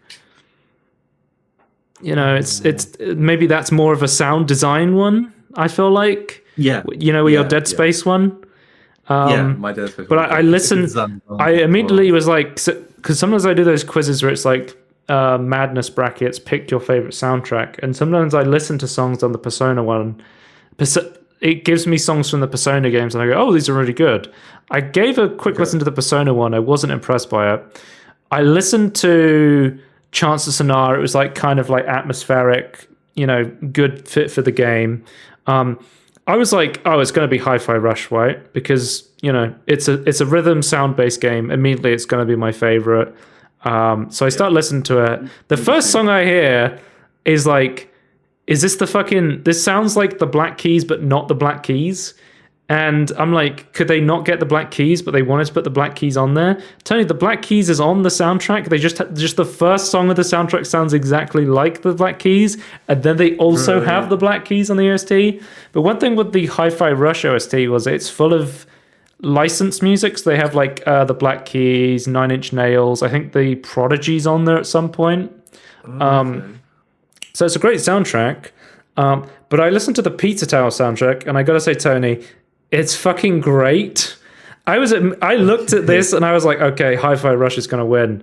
And then I listened to the Pizza Tower one, and I was like, oh my god, Hi-Fi Rush is great because it's got some pretty good songs, and there's a lot of great like I love Black Keys, I love Prodigy, I love Nine Inch Nails, but the Pizza Tower soundtrack is all original music and it's fucking amazing.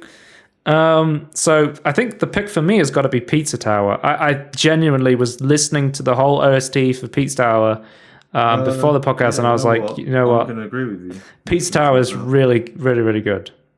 And I love how like certain songs exemplify the gameplay where I think there was a track where, depending on the score you got, it had like a more like triumphant theme to winning the level, or when you're counting down to come back to the start of the level, it gets like faster and faster, and it has like that metronome like clock ticking to be like you're running out of time, you got to keep going, and it's like it's very quick and funky and groovy, and it's like, yeah, it's a great soundtrack. I think out of these, this was the best one I listened to. Yeah, so I'm gonna let's see. 100% agree. Best game you suck at award. The only game I've played on this list is Overwatch 2, and I'm really good at Overwatch 2, so I cannot vote for it here, you know. I don't think you've played any of these games either. No. I might just skip this To be honest with you, Tony, I think I'm going to skip this category. I think it's fine to just not vote for one, because I think it's if you don't have the knowledge of something, I think it's better to not skew the votes for no reason. The game I'm most interested on the list is Lords of the Fallen, but I don't know. Like, I was going to nominate a game I watched the most. I actually watched a bit of Street Fighter 6 on Twitch, and that game looks interesting and looks really cool, but I know that I would be awful at it. Wow, perfect game then. There it is. I think seeing what else it's done as well, like I feel like it might be the most deserving here, but I kind of like sidestepping the. Okay, Tony. I feel like I'm trying to take the Steam Wars less seriously and not get mad. Most innovative gameplay award, Starfield. Really? What was the innovation?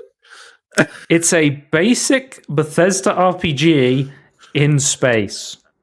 Wait, they're talking about the shipbuilding. That's innovative.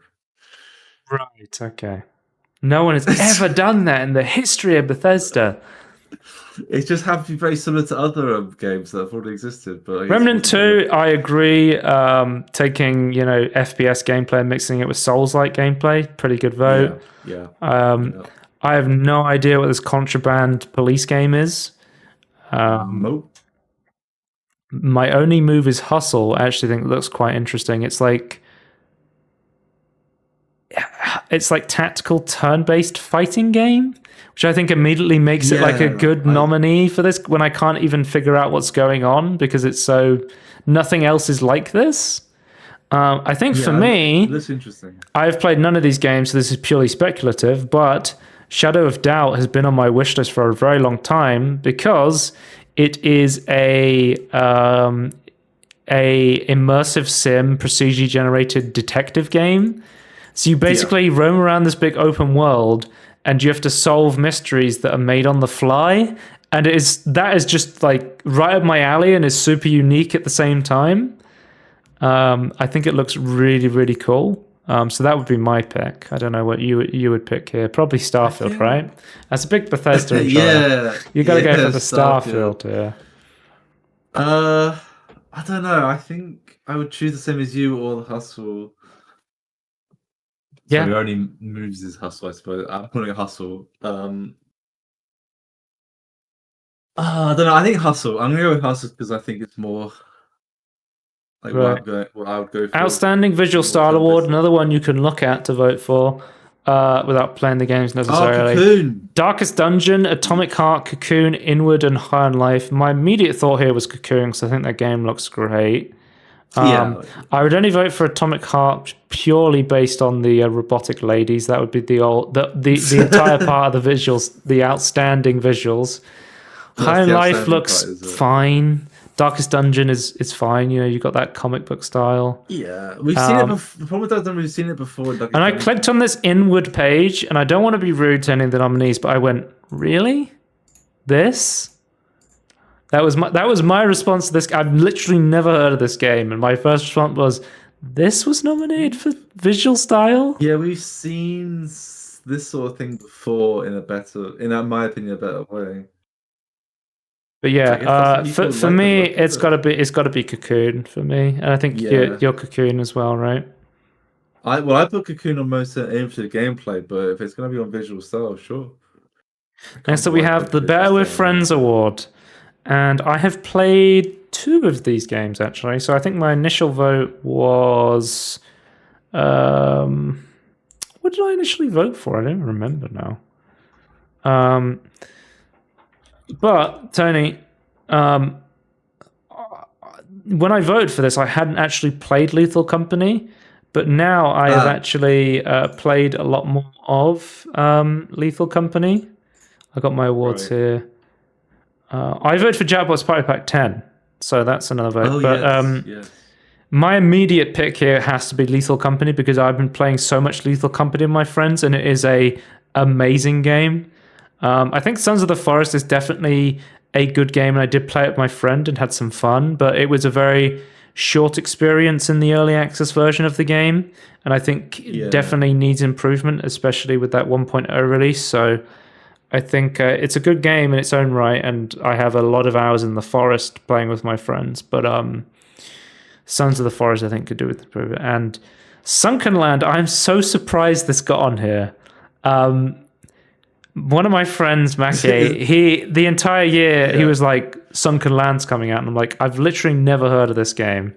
And it's like, I look at it, it's like, oh, it's Raft mixed with Rust. And I even like sent him a screenshot where I was like, my game of the year, Sunken Land. Log in. It's the best game. And so apparently, Sunken Land then. Apparently, loads of people voted for this game. I didn't realize it had such a hardcore player base of people playing Sunken Land, but yeah, it got here. Amazing. I mean, I think all of these are really good nominations. I mean, it's a Left 4 Dead style game. I mean, that's a shoe-in for a Better with Friends game, you know? Absolutely, but I feel like it still has issues that they haven't solved yet. I think maybe. And I think Party Animals is an obvious, Gang B style game. Obvious one why this is here. I think these are all pretty good nominations, to be fair. I think if Dark Tide had fixed their bugs this year, I would have chosen Dark Tide. I think for me personally, Lethal Company, it came out of nowhere. It's an indie game, and it is just insanely fun and unique in a lot of ways.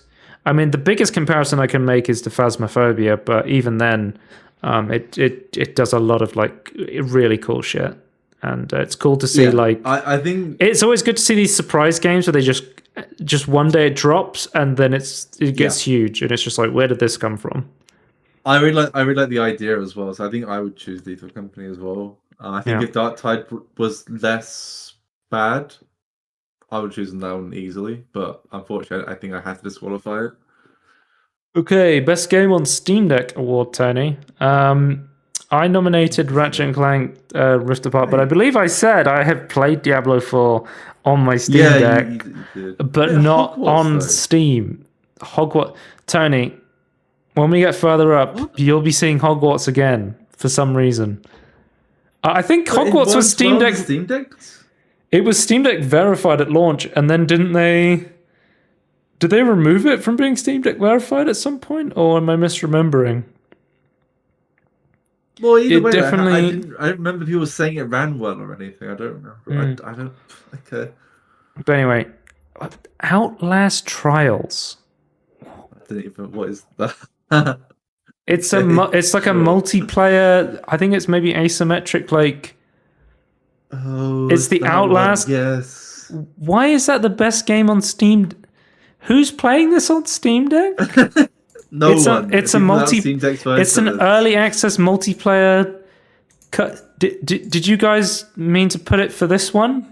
Did you misclick for the Better with Friends? Okay, Brotator makes a lot of sense. It's a Vampire Survivor style game. It's pretty decent. Dredge makes a lot of sense. It's a relaxing like fishing simulator that turns into an eldritch horror game. Yeah. Diablo 4 makes a lot of sense. Like Dredge.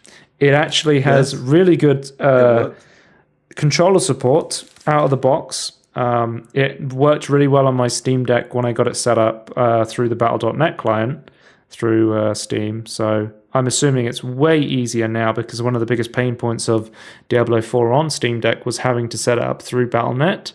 And if it just runs natively through Steam, it's going to be a much better experience. My only concern with Diablo 4 being the best game on Steam Deck is Diablo 4 requires an always-on internet connection, which means ultimately, for how I play the Steam Deck, it's going to be a pretty useless game for me, because I'm not going to have an internet connection. And for that fact and Yeah, that fact alone, I think I'm going to have to vote for Dredge or Brotato. I personally. Otherwise, I'd probably. I think the same.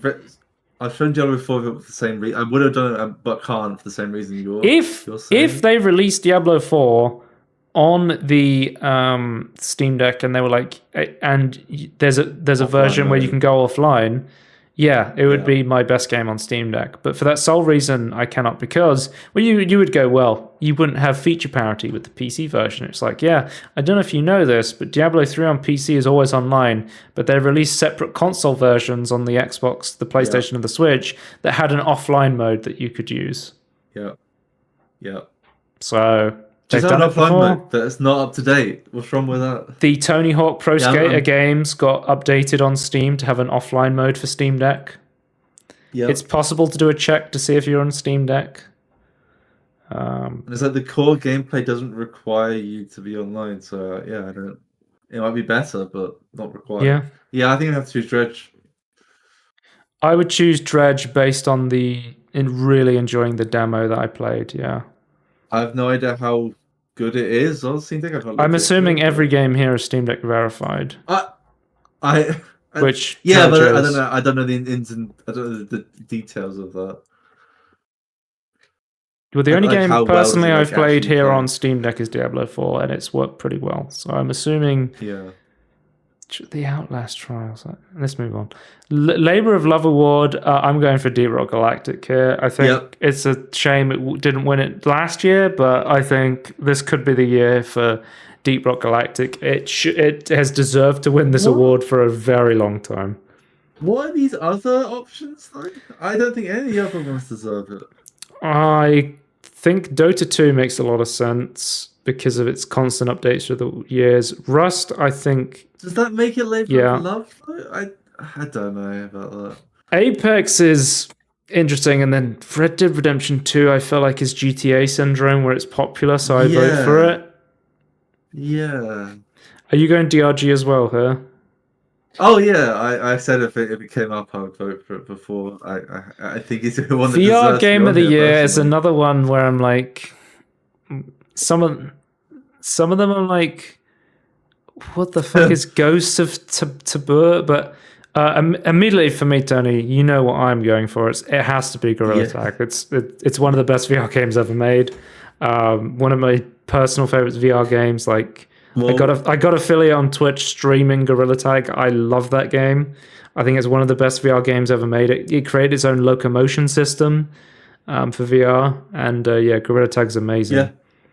And the reason I didn't nominate it was because it came out in early access in 2021. So yeah. I think I would choose. I don't know. I'm split between Gorilla Tag and I Expect You to Die 3. Yeah, the only reason I wouldn't nominate the game is because I just simply haven't played it. And if it was between Gorilla Tag and I Expect You to Die 2 or 1, which I've both played, I think Gorilla Tag would come out ahead for me either way. I am just thinking about like I probably wouldn't buy Gorilla Tag. Like Gorilla Tag was free. Awards, though. Gorilla Tag was free to play, but then they made it paid. Most people haven't bought Gorilla Tag that own it, but it's about £15, £16.75 to buy. But it's like, but the experience is not what I'm looking for. Like I want single player stuff, right? But it's just an award. It's not like what I would buy. So I think Gorilla Tag. I think it deserves the different look, like the way. I think Gorilla Tag has a very good chance of winning, and it deserves to win an award for how much it has shaped the VR industry. So because it is like a precedent game at that point, like in terms of that. I mean, I literally launched Gorilla Tag like last week when I was testing out VR. So I was like, oh, I will. Test out a game running on the Quest recently, and I went to and it's got the Christmas update. And I just played it at Halloween. It had the Halloween update where they just completely changed the map, added brand new stuff just for Halloween. There's brand new stuff for Christmas that wasn't there before when I was playing it last year. So they're constantly updating the game still. So awesome to see. Yeah, that's nice. I think I've got Gorilla Tag. I think it deserves it. Game of the Year award. I mean, there's an obvious answer here. And then there's Sorry, what's some the question first marks option? here. That's Well, FIFA. That's the yeah. the FIFA-less FIFA. Why is that here? Tony, you know that if a game is very popular, it's always going to be on here, no matter the But quality of the wasn't it game. And crap? Tony, if it's popular, it's going to be voted for. It's Steam. It's a completely Well, user-based voting system for an award. yes, and it turns out people are brain dead. Who would have thought? Yeah, Turns out people go that's in their computer disqualified. and goes, "Oh, there's a Steam Awards thing. I don't really play that many games, but FIFA's popular. I'll click on that one." Or Hogwarts. That was a big game this year. I haven't played it, but I like Hogwarts. Let's click on this one. Hogwarts isn't bad, but it's not a game of the year. It's like Hogwarts came out this year, and it came out at the start of the year, to be fair. But people are talking about the Game of the Year awards, and nobody is talking about Hogwarts. No one's talking about Starfield. My There's vote is on here though. Baldur's Gate 3. No, I chose Resident Evil 4. Right. Okay. I think even though I love Lethal Company and I think it is an amazing game, I just don't think you can compare Lethal Company to Baldur's Gate 3 in terms of like its breadth and depth. Like Lethal Company is a surprise hit that is amazing as what it has done with the resources it has. Baldur's Gate is like a year-defining game in a year full of some of the best games ever made. So Symphony Starting says like a year, like a decade-defining game. It's just like so crazy how it came to be. Like we're never gonna see it. When everyone saw the bear sex in Baldur's Gate 3, they said this game is going to change things. The most innovative gameplay, bear sex. Yeah. Oh man, Baldur's Gate. I think I'm gonna stick with my choice, but I think Baldur's Gate still deserves it being here as well. Well, my game was Ratchet and Clank Rift Apart, but apparently people have It didn't even show up. No. Well, it just got a Steam release. I think it didn't sell that well on Steam. Did it not? As well, I think like the best-selling PlayStation games were like God of War was huge. Horizon was one of the first. That was huge, but it seems like they get like Sackboy hasn't got that many players. The Uncharted trilogy didn't get that many. Yeah, that's because that's so old at that point. Yeah. I don't know. Ratchet and Clank, I feel like could have been up there. Maybe it didn't. I mean, I didn't know it was coming out until quite early to like it actually being released. So yeah, I don't know. Do you want to go over our Steam replays? Yeah, that'd be. I think it's worthwhile. I think it's interesting to show them. Yeah, because there's a feature we talked about this last year where basically you can see like your stat breakdown of it's very interesting. So do you want me to go over mine first and then look at yours, or do you want me to compare them side to side? Mine would be shorter. Right. What I don't know. You want to do yours first or after? Let me have a look. No, just do side by side. I think it'll work side by side the way they've done it. So you played 16 games this year. 7 of them were new games. I played 111. I played 111 games, and 59 were new games. So just a couple more. 99 achievements unlocked for 8 games. I got 1,015 achievements unlocked for 62 games. You played. Oh, you don't have keyboard statistics. I guess you only played with the keyboard, right? Because I was 64% keyboard and mouse, 31% controller. Yours is saying 13 days played was your longest streak. The biggest game you played this year was 38% of your playtime, 233 sessions was the Elder Scrolls Skyrim Special Edition, and it's all modding the game. Until Halloween, Stellaris was like easily my biggest game, and then suddenly I finally sat down modded the mods I wanted into Skyrim, and I was having tons of fun with like dodging and more Dark Soulsy and more like punishing. Well, speaking of Dark Souls, Tony, my biggest game of the year was Sekiro: Shadows Die Twice. Okay. I had 36 play sessions of that game, and it was 12% of my total play time. But you're going to see like a big difference is, well, 12% is huge on mine, Tony, because I played lots of games. Yeah. Yeah. But that makes it. So my biggest games of the year was Sekiro at 12%, Valheim at 5%, and Quake 2 at 5%. Whereas you had Stellaris at 30% and Warhammer 40k Mechanicus at 9%. There is if you go when you get to the grass, I think it makes it more more interesting what the sizes of gameplay was. So you got 99 achievements. I got 1,000. You played 16. I think all my achievements 111. Longest streak was 17 days. You got 13. 45% of the games I played were new releases, and 9% of the average players on Steam played that were released during 2023. So, it's a lot of games. So most of the games, so half the games I played came out this year. Half the games I played came out in the last 1 to 7 years, and then 11% were released 8 or more years ago. You are massively on the other scale, where like 70% is the last 1 to 7 years, and then 19% none of them were new this year, and then 12% previous 8 years or more than 8 years. I mean, I can't believe I played games that came out this year. I can't.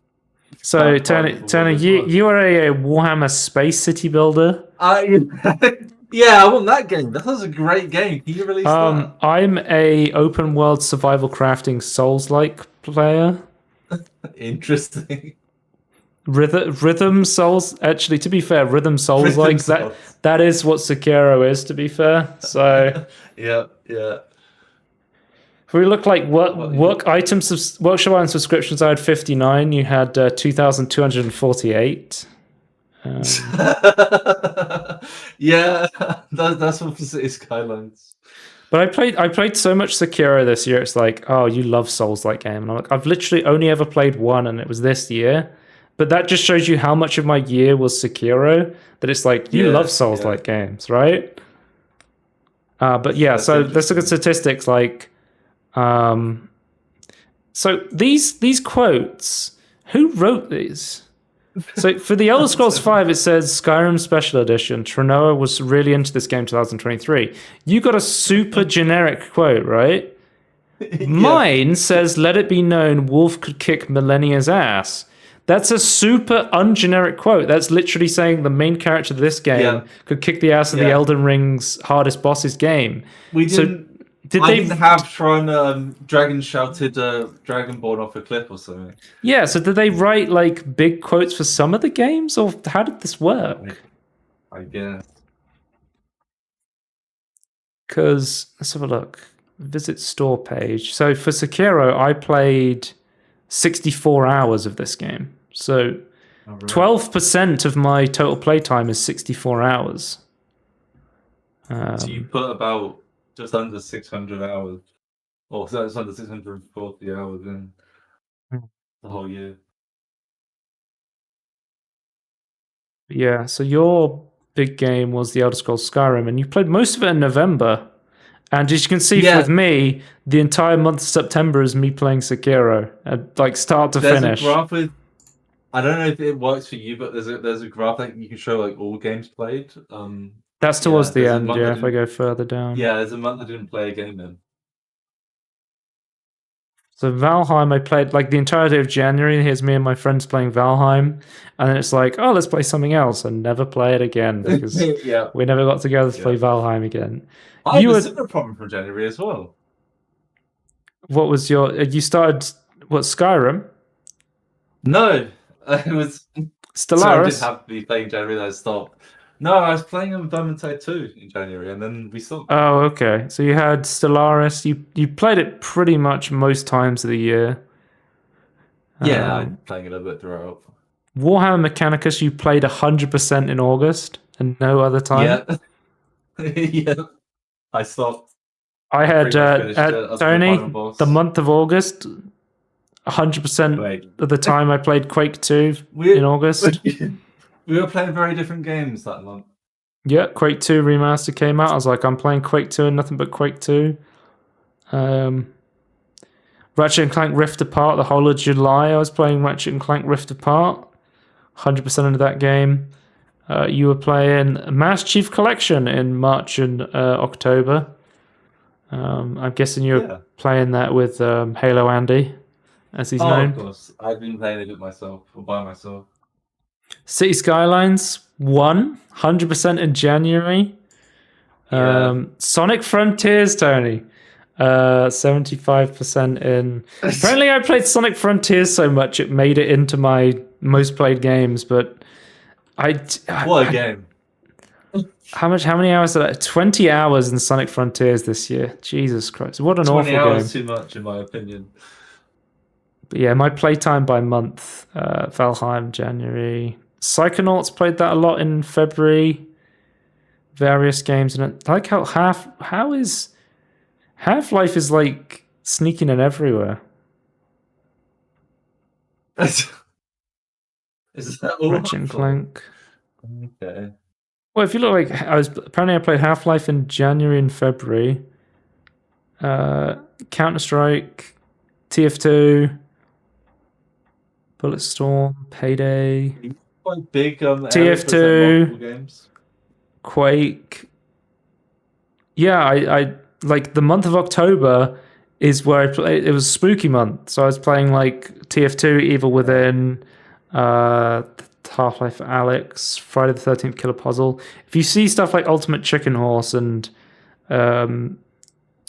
Team Sonic Racing, that's because I took my Steam Deck to a Halloween party and we played games there. But yeah, lots of November was Evil Within. But yeah, mine's a lot more grey because I play a lot of like different games. But yours is more like monocolored for a lot of it. You have less like random games together. So you're playing a lot of Skyrim, City Skylines, V Rising, Vermintide, Stellaris, Halo, Stellaris. Yeah. Halo, Warhammer. What happened in June? Skyrim. You died in June, apparently. I don't have a single month where I wasn't playing games on Steam, so... June is your lowest one as well, though, along with May, I suppose, but... that's because Diablo 4 came out in June. Yeah. So I was playing on Battle.net. I wasn't logging into Steam. What's doing in June? I might have just been like... June's such a long time ago now. I genuinely cannot remember. So here's the games you were playing, and I'd say it's pretty... This is, other than like City Skylines 2 and Mechanicus, this is pretty standard for you. It's very much Skyrim, Stellaris. I mean, Halo's new. Vermintide 2 is new. Yeah. I've only ever played Halo 2023 at this point, so...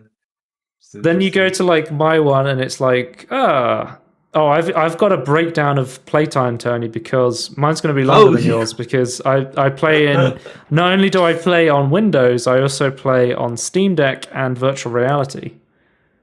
Right. So my playtime is 86% on my Windows PC, 9% on my Steam Deck, and then 4% in virtual reality. To be fair, I haven't been playing much virtual reality this year because I just got my MetaQuest 3. So yeah, Minecraft would be pretty boring. It'd be only red. But yeah, you played on Steam Deck 40 games, 140 sessions, and it was 9% of my playtime. My biggest games on Steam Deck were... So the biggest games I played on Steam Deck on Steam were Octodad, Deadliest Catch, and Cat Quest. Were two of my biggest games, and then the Jackbox Party Pack 3 and Plate Up and Tricky Towers. Those are the biggest games that I played when I had my Steam Deck set up to a dock connected to a TV around a friend's house, and we would play those. Yeah. Like I've only ever played Plate Up on Steam Deck. I've never actually played it on my computer, and I have I think over 10 hours or something on that game. So, right, that's interesting. I have my top played VR games this year were Half-Life 2 VR mod, which eats up half of my playtime. Walkabout, Mini Golf, Psychonauts in the Rhombus of Ruin, Among Us VR, and a Medieval VR. Very small portion of Medieval. Yeah, well, the problem was that I was playing on my Vive, and I was getting very motion sick playing on my Vive. Oh, okay, yeah. and I haven't gone back and played it again on my Quest yet. 22% you're playing with the controller. You spent the most time playing these games with the controller: Sonic Frontiers, GTA 5, Psychonauts, Bully, and The Medium. I don't remember playing The Medium with a controller, but I guess I did. Because it was an over-camera game? I don't know. There wasn't the one yeah, there's one like it's like it thought it was plugged in when it wasn't or something. Was that not The Medium? I don't know. But yeah, so my longest daily streak was 17 days from September to October, and I played these games. So this was spooky month, so I was playing all the Halloween games and Chivalry and demos and Sekiro and Fall Guys and Counter-Strike 2 came out, and yeah. But yeah. Look how many purple games I have, because I'm always playing new games usually in the year. Damn. There's a lot of games. Yeah, it's maybe 5 times more games than I played. Yeah. You break it down by month. I can even break it down by month from. This is cool to see though, specifically for Steam. But if I go to my backlogged page, I can break it down by month on here as well, which is quite cool because then I can show you all of the non-Steam games I've also been playing, like Kirby and Mario and Super Mario Galaxy and Diablo, stuff that's not wasn't on Steam before, or World of Warcraft I've been playing a lot recently. But yeah, really cool statistics to see. I really appreciate. I thought it was cool. They started it last year, wasn't it? Was the first one they did? I think so. Maybe I remember one before that, but I remember the last year. But yeah, to just go to show you once again, me and Tony play games very differently. I like to play a lot of different games and try them out, and Tony's very much just about refining the one or two games that he plays a lot. Yeah. Making sure that Skyrim is fully modded. I was very happy with Skyrim, now I have to flip. Todd Howard fucked it again. I have to go and fix it. But yeah, Steam has announced more 2024 Steam sales and fests. We know about the big major ones, but and some previous release ones, but the big one is April 15th, 2020, an FPS fest, Tony. So that's going to be interesting for me. I'm a big fan of FPS games. And next fest, from June 10th to 17th, that'll be the next demo fest. So I'll definitely be checking that one out. New quality of life workshop features, Tony. This is what I was alluding to earlier. So, with this update, you can display which item is being downloaded in the downloads page, an improved interface for downloading with your workshop item subscriptions, accessible from the game's properties dialog. It's sometimes really great to know what mod is updating and using that downloading. That would always be nice. You can disable items from being loaded from your game. You can also change the local load order for any of your items. Also, if a workshop creator have set the items as depending on other items, you can automatically set the load order based on those dependencies. So it's sort of like, oh my god, you can have under the advanced options. So this is for advanced use cases. You can disable items from being loaded. You can change the load order. You can make your own lists and switch between them. And this is all available currently through the Steam beta client. I would I know they don't actually listen to us, but can I make a suggestion? Maybe in the actual workshop areas. I don't know if you've noticed this. Maybe this doesn't happen outside of the City Skylines workshop. Sometimes they put things that are dependent that are just like recommended. Oh, okay. Like highly recommended, but not actually required to run. Oh, this always fucking annoys me. A few other web changes. Adding an item to a collection no longer reloads the web page. Oh my god, thank god. Added previous and next buttons to the image viewer and allow unlisted and friends only items to be added to a collection. That's great. Okay. That's really good. Then our final that's like a massive update then. The final piece of Steam news is Valve lured thousands of Dota cheaters into bans with fake Christmas presents. That once they opened these presents from Valve, they then got a piece of coal that said, "You have been banned for cheating or smurfing, violating the terms of service." Yeah, so which I think is fucking hilarious that you would give a gift to a cheater. Like, oh, it's a gift. Oh, you've been banned because you're fucking cheating in the game. Which I think is just a hilarious way to do it. Yeah.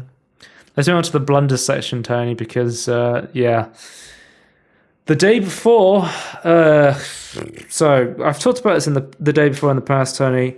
It was the most wishlisted game on Steam, and back then I said, why the fuck is this the most wishlisted game on Steam? There is, like, no information about this game out. There's not even, like, any gameplay for this out. This is the most hyped up thing that makes no sense. There is no information about it. My first one was that trailer out with like they had like the fake comms. Was that out yet? Or was that like came after like your first? I don't know. Our first discussion of it. It was supposed to be an MMO, sort of like DayZ or sort of like that like online multiplayer zombie sort of thing. It releases.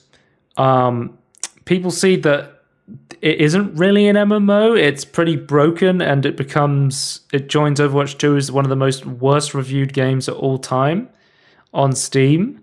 It lost 80% of its player base in the first 3 days, making it one of the worst weekends ever recorded for a new game. The devs come out and go, "Oh yeah, by the way, guys, we're shutting down the studio immediately." Yeah, it's like 4 days later, right? Yeah, but then they go. So they shut down. Valve removes the ability to purchase the day before on Steam after Fantastic's closure. Mytona, I believe it was the publisher of the game, are offering full refunds for the day before on Steam, despite playtime.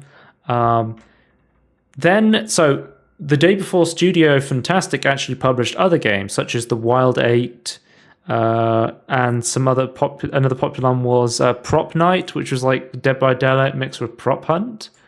After they shut down the studio for all their previously released games, they've changed their name to 8 Points. So every single game they have that is not the day before is now published or now developed by 8 Point Studios, which is, I guess, them trying to get around all the bad PR for Fantastic, where they're like, guys, the day before that was fantastic. They're shut down now, but 8 Points is a new studio, and we're definitely not the same people, despite the fact that all recent reviews for these games are now mostly negative because of how much of a colossal clusterfuck the day before. I don't think I personally agree with review bombing a game based on another game coming out and not being very good, but I do think it is fair to put a negative review of the developer, especially if they're trying to hide the fact they are the same developer of a game that they've abandoned and not looked after. I would still like the idea. I would still like the idea of being able to review devs and publishers. Review the reviewer. Just in general. Yeah, I think that would be really useful. But yeah, They did out massive asset flip as well, wasn't it? It turned out.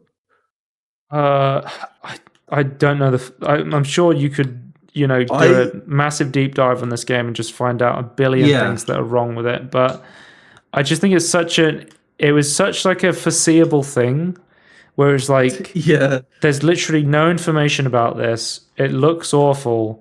It's the most wish-listed game on Steam for no reason, and then it comes out and it basically is shut down within like 3 days. It's like, well, what did you expect? Like, I've been wrong about games in the past. Like, I heard that Atomic Heart was very much vaporware and wasn't what it looked like in the trailer, but that game came out and was pretty decent. So, not to say, games can surprise you, but this looked like junk before it came out, and it seems like it is junk as it came out. So, And it's also good. It Little just things goes they to show did. you don't hype up things you don't know anything about. I mean, No.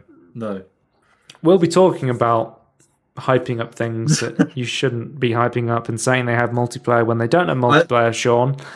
Because apparently, according to them, it was the publisher that told everyone it was an MMO, even though it's very much not an MMO. But yeah, I don't know. The day before, the biggest blunder of the year potentially. I mean, in a year where a game, in a year where a game comes out, releases, and is removed from the Steam store in 3 days, and I'm not even sure it's the worst game of the year. It says something about the qualities of the game that came out that year. Yeah, it's quite spectacular. We're gonna on the Meme Awards. We're gonna have to have an award for the biggest blunder of the year, like the worst game. The biggest meme game. I think can we have biggest meme game and like biggest like PR blunder? Like that doesn't have to be limited to games, but because like I feel like I don't think this game is like the worst game, but the PR blunder Lord of Ring. Huge. Lord of Ring might Lord be the of worst Ring. game, yeah. Monkey.exe.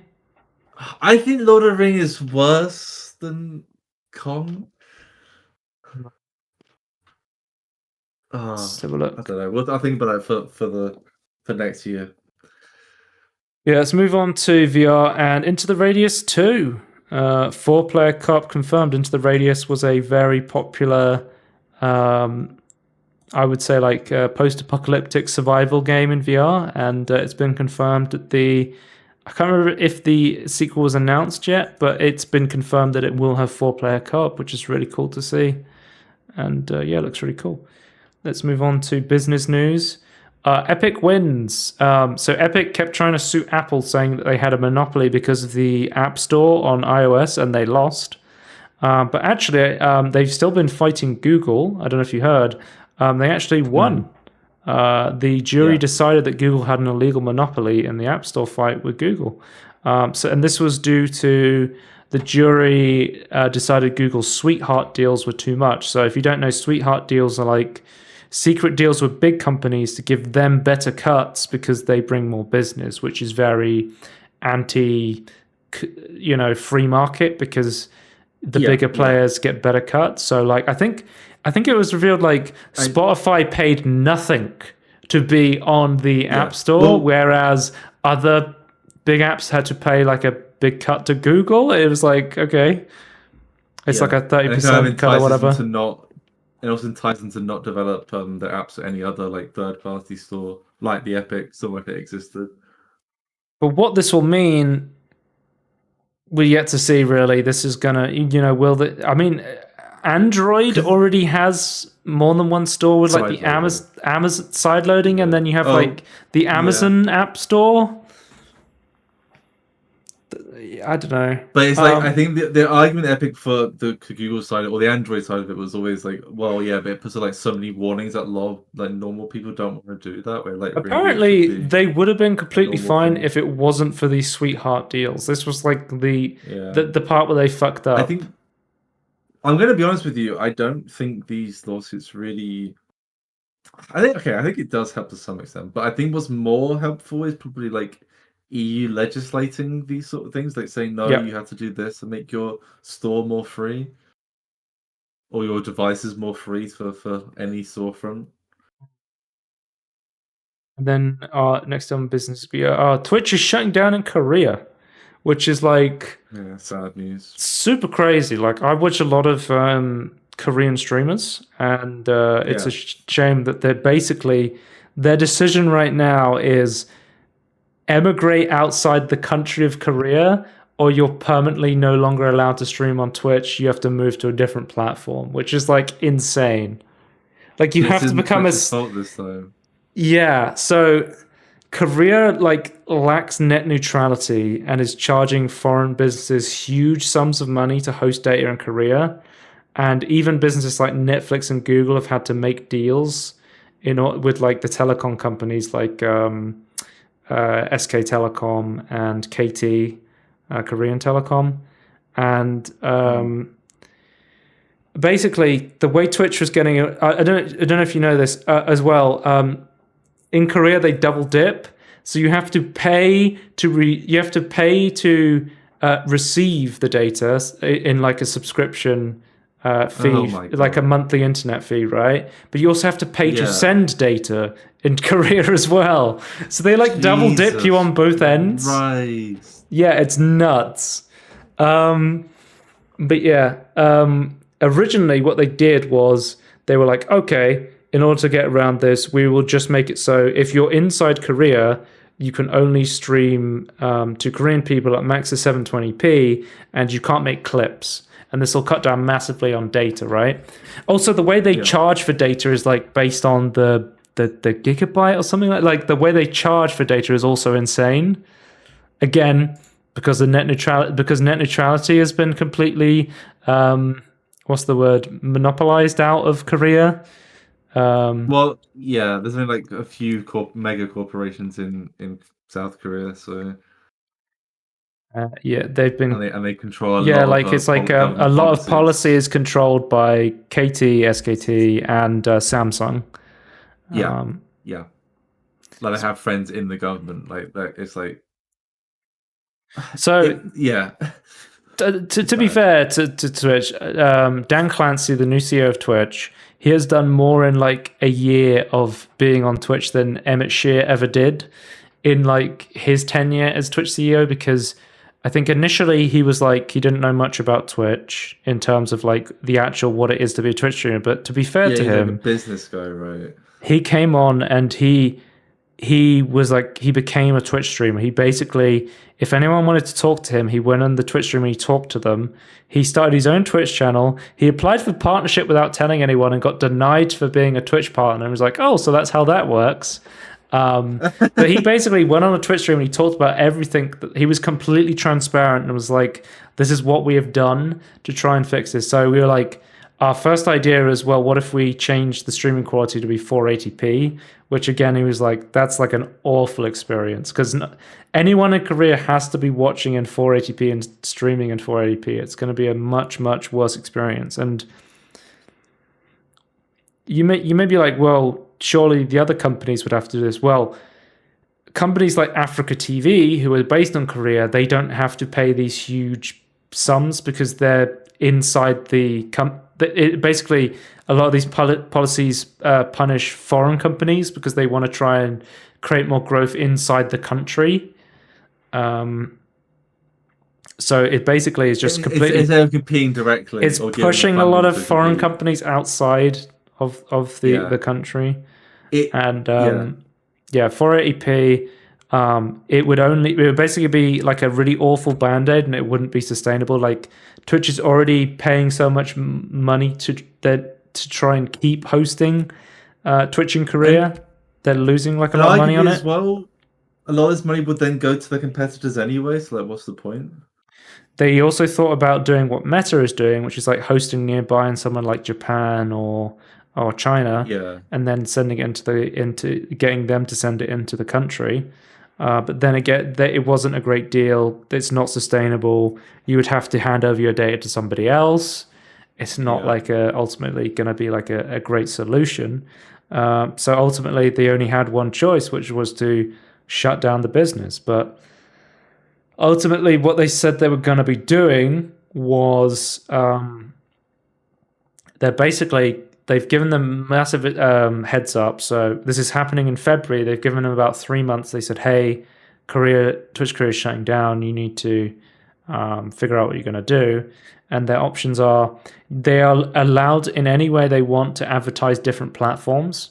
So in any way they want, they're allowed to say, hey, I'm going to be streaming on YouTube. Here's a link to my YouTube channel. And Twitch wants to try and support moving their user base over to a different platform, if that's going to be Africa TV, YouTube, or Kick, I guess. You could stream on Kick still. Which, again, I mean, the big advantage of Twitch was it had such a global audience. You're going to be able to have a big global audience on something like YouTube, but who's to say that Google is going to keep paying Korea's ridiculous foreign fees to stay on the actual platform? I mean, they have to as well. Right now, they're probably going to because, it's important to get stuff like YouTube and, Google search over there and stuff. But what if they go, you know what, this isn't worth it. We're just going to stop serving Google products in Korea. and you just let somebody else take over. Yeah. And then, but the problem is, well, you go Africa TV. Africa TV, there's barely any global audience for that. It is 100% Korean, and a lot of these big Korean streamers are streaming in English.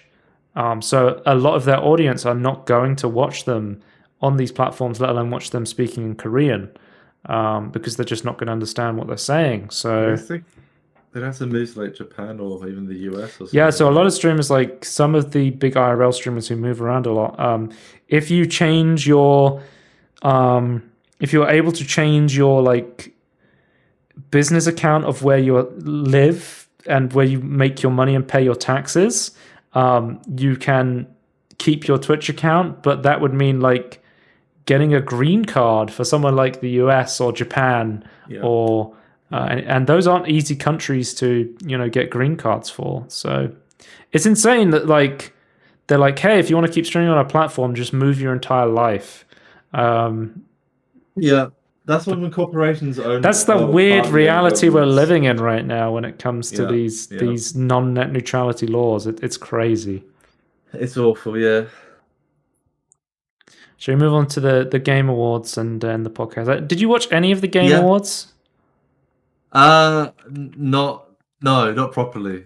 I think I watched the entire thing. And how was that? It was all right. I actually quite enjoyed it, and I enjoyed it because I was watching it with friends, but I was also because I basically didn't look up anything about it. And because it started like 1 a.m. in the evening our time, so I was like, I'm not staying up till like fucking 5 a.m. watching some Game Award show. I just watched the 4K YouTube VOD the next day on YouTube with a couple of friends, and I just didn't look up anything about it. I was for me, as somebody who wants to go in and see game trailers, it was really good because I saw a bunch of game trailers. I think the big complaint about the show was it didn't. Basically, anytime anyone was on stage, it was like you have 30 seconds or you will be kicked off the stage to talk about the awards. And there were so many awards that they just announced quickly off stage, and they're like, keep the show going, keep the show going. It's more of a trailer show. The thing is, like, I don't. For me, I don't know if I would get more from watching it because I just like look for like, oh, what were the trailers, and then I just like click through the list and see like what I thought was interesting. I think for me, it was more about being able to react to them in real time with friends and being like, oh, what's this? This looks interesting. Yeah. But yeah, I gave it a couple of clips. I was like, nah, not this year. The big winner of the Game of the Year was, of course, Baldur's Gate 3 won Game of the Year. You get to see the Larian CEO. He came up on. He was wearing a fucking suit of armor the entire time. I was like, this motherfucker, he's ready. He's about to go to war right now. It was like he owns a suit of armor. It's just great. Yeah. He basically came up on stage and he was like, I have to represent our community. I have to represent all the D&D players and all the Baldur's Gate players out there and be like, yo, I'm wearing this suit of armor for you, which is like, yeah, that's cool. And as well with this winning Game of the Year, the Xbox version of Baldur's Gate 3 came out. For that, because it kept getting delayed, you could play it on PS5 and PC, but it kept getting delayed because of the Series S version. They were having trouble getting that working. Oh yeah, and I believe they had to even remove local split screen from the Series S version. You couldn't play it there, so it's a shame to see. It sounds like they're trying to find concessions that Microsoft would be willing to because they won't be exactly the same between the two. But it's like, well, this won't work.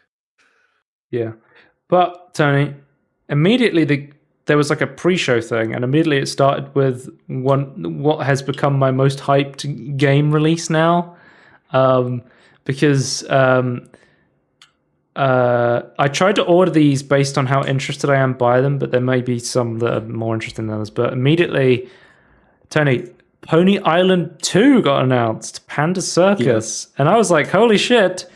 I love Daniel Mullins games. I'm probably one of the few people in the world who actually has played and remembers Pony Island that well compared to the amount of people who've played stuff like Inscription. But yeah, I loved it. And it looks like amazing. So it's Pony Island 2, but it's like it goes from like 2D to 3D like bow and arrow stuff, and then there's also the YouTuber Pro ZD, like what's his name, Yeah, Sang-yong. I know the like voice actor. He's like one of the main guys in it. I was like, what the fuck is this game? This really looks cool. amazing. And it looks like, so someone who's played Pony Island 1, he plays King Yang, and the programming logic based puzzles are back from the first game, where you have to like nice. change those. I wasn't the biggest fan of those, but I'm not a big fan of like programming stuff anyway. But it seems like there is a big variety, because there's the actual like platforming of the Pony Island part. There's the logic based puzzles for when you're going into the machine. There's like first person bow and arrow gameplay, which is brand new. I'm like, what the fuck is going on? And this like, yeah, the release date is fluctuating between 2024, 2025, and 2026. So safe to say this game's not coming out for a while. But I've gone back and I've done some analysis on the trailer, and yeah, you've done some frame by frame. Panda Circus is actually one of the joke endings for Pony Island 1. So interesting to see. This is like the official sequel to Pony Island. Yeah. I think I only got one of the endings. The Panda Circus, I think, was a like unfound secret ending to Pony Island that was only found recently, like literally in the past like year or so, if I believe correctly. But yeah, kind of crazy. But the idea of Pony Island is it's like a demonic arcade machine, pretty much. That you're trying to like I suppose, beat or leave, or kind of ambiguous. Not die, that's for sure. Yeah, but yeah, there's nothing like Daniel Mullins games, and again, this looks fucking amazing. I can't wait for it. One of my most hyped games going forward now. Then next up we have No Rest for the Wicked, and it is a new precision ARPG game, but it's made by Moon Studios, the developers of the amazing Ori games, two of my also favorite games of all time. And the art style is completely different, but it still looks fucking phenomenal at the same time. And as well, you're going from this platforming Metroidvania game to now going to a precision ARPG set in this like fantasy world. I think it looks great, and it looks like it plays great as well. And it's from one of my favorite studios, Moon Studios. So good. It's interesting to see another Microsoft Studios games, because they've not had the best run of luck, Microsoft Studios, with the Redfall and Starfield not doing as well as they wanted it to do. No. And hopefully it lives up to the promise. What do you think of this one? I mean, it looks great. Yeah, the visuals. I don't know. I feel like I can't make any other. You'll get to more of like a gameplay part once you get through the trailer, unless you've already seen it. Okay. But it's like just the lighting alone and in like the actual gameplay, but it's so good. I can't wait to try this out. Yeah, the lighting with colors is really good. Like they have like games that look technically good, but also like are visually appealing in their own unique style. Yeah. But yeah, this game ain't no rest for the wicked until we close our eyes for good. That Cage the Elephant song. Yeah, looks great. Oh, okay. That should have been the trailer music for this. Was Cage the Elephant? Well, make your own customer trailer.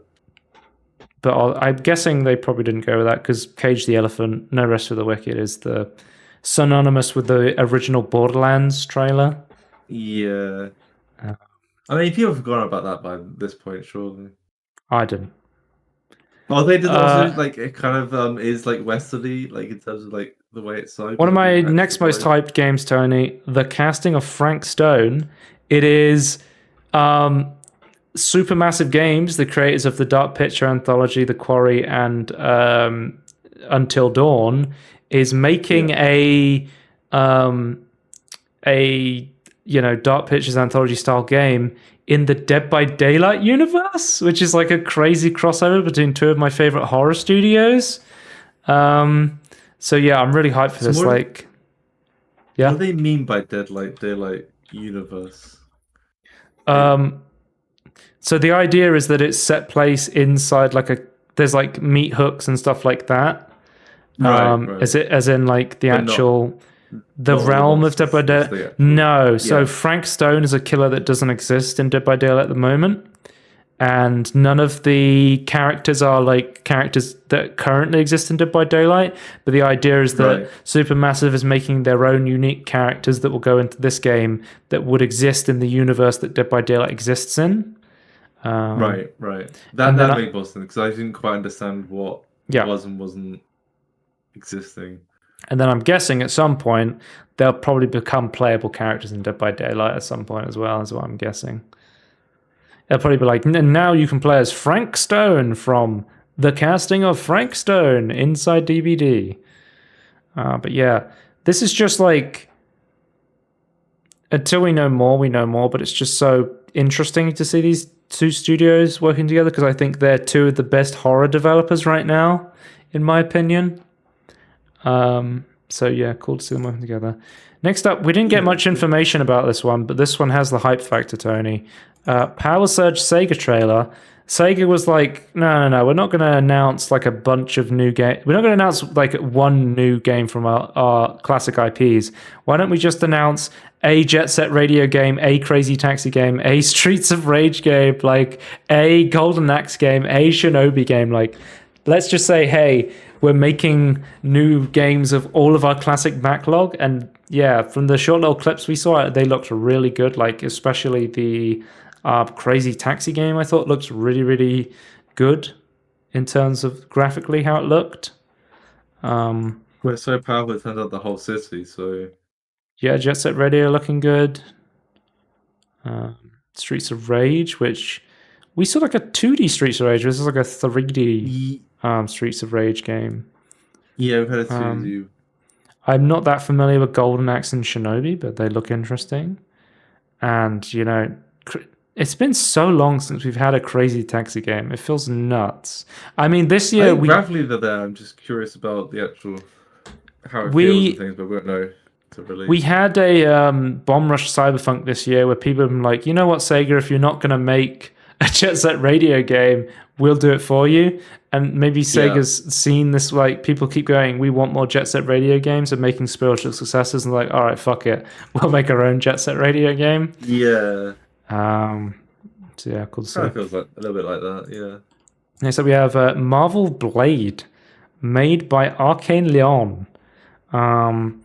So it's a Blade game, which immediately I'm like, that's cool. Blade's a cool character. Made by Arcane Leon. So before Redfall came out, I would say, look, Arcane is making a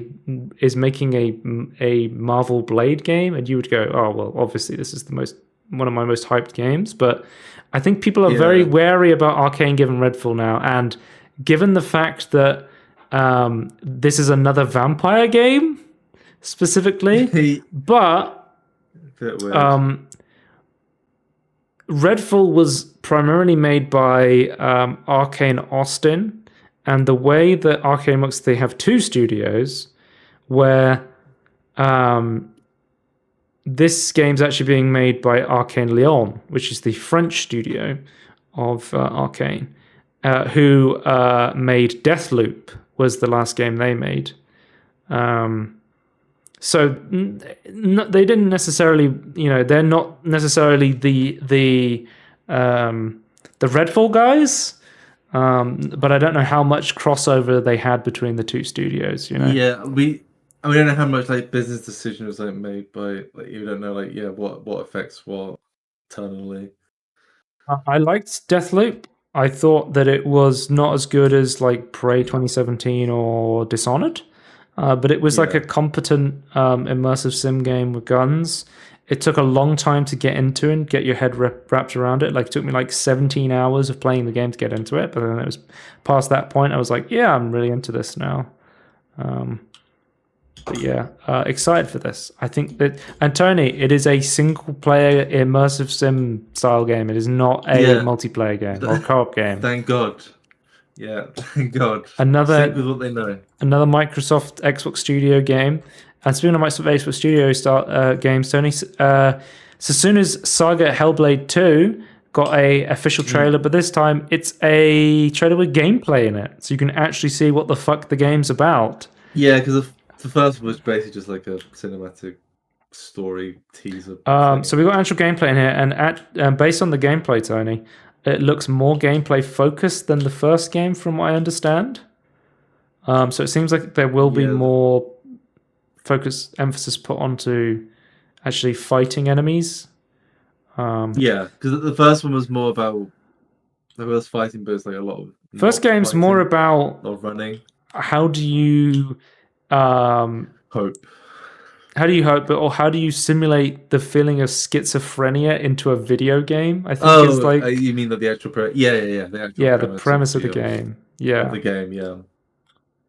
Which I've yet to play Hellblade 1 yet, but it is something I really want to try out because it's such an interesting concept of exploring like mental illness and stuff like that inside video game art form. Yeah. But I think this game looks really good. I mean, from the non-gameplay stuff, I was like, yeah, cool, but I don't know what the game's about. But this has actually told me a lot more than, it seems more like God of War, like 2018 style gameplay, I would say. And we see another potential protagonist in this game as well from the trailer. So interesting to see what's going to go on there. Next up, we have Tales of Kenzera, Zao.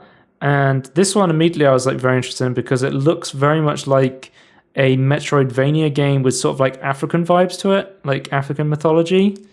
And it's also, I don't know if you saw it, it's in part with Critical Role, like support from Critical Role.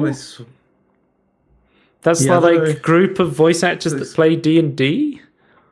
Yeah, is this support from? Does that mean they're actually in it? Voices in I don't know, but immediately when I saw this, I was like, oh, this looks exactly like an African version of the Prince of Persia reboot or modern Metroidvania game there. But I think that game looks really cool, and I think this game looks really cool as well. I think if it is like a interesting Metroidvania slash platformer, looks like it could be really, really fun. It's from a smaller studio, so interesting to see what they're able to do with the resources they have. But immediately, like this is screaming Metroid at me. That boss fight there. Yeah.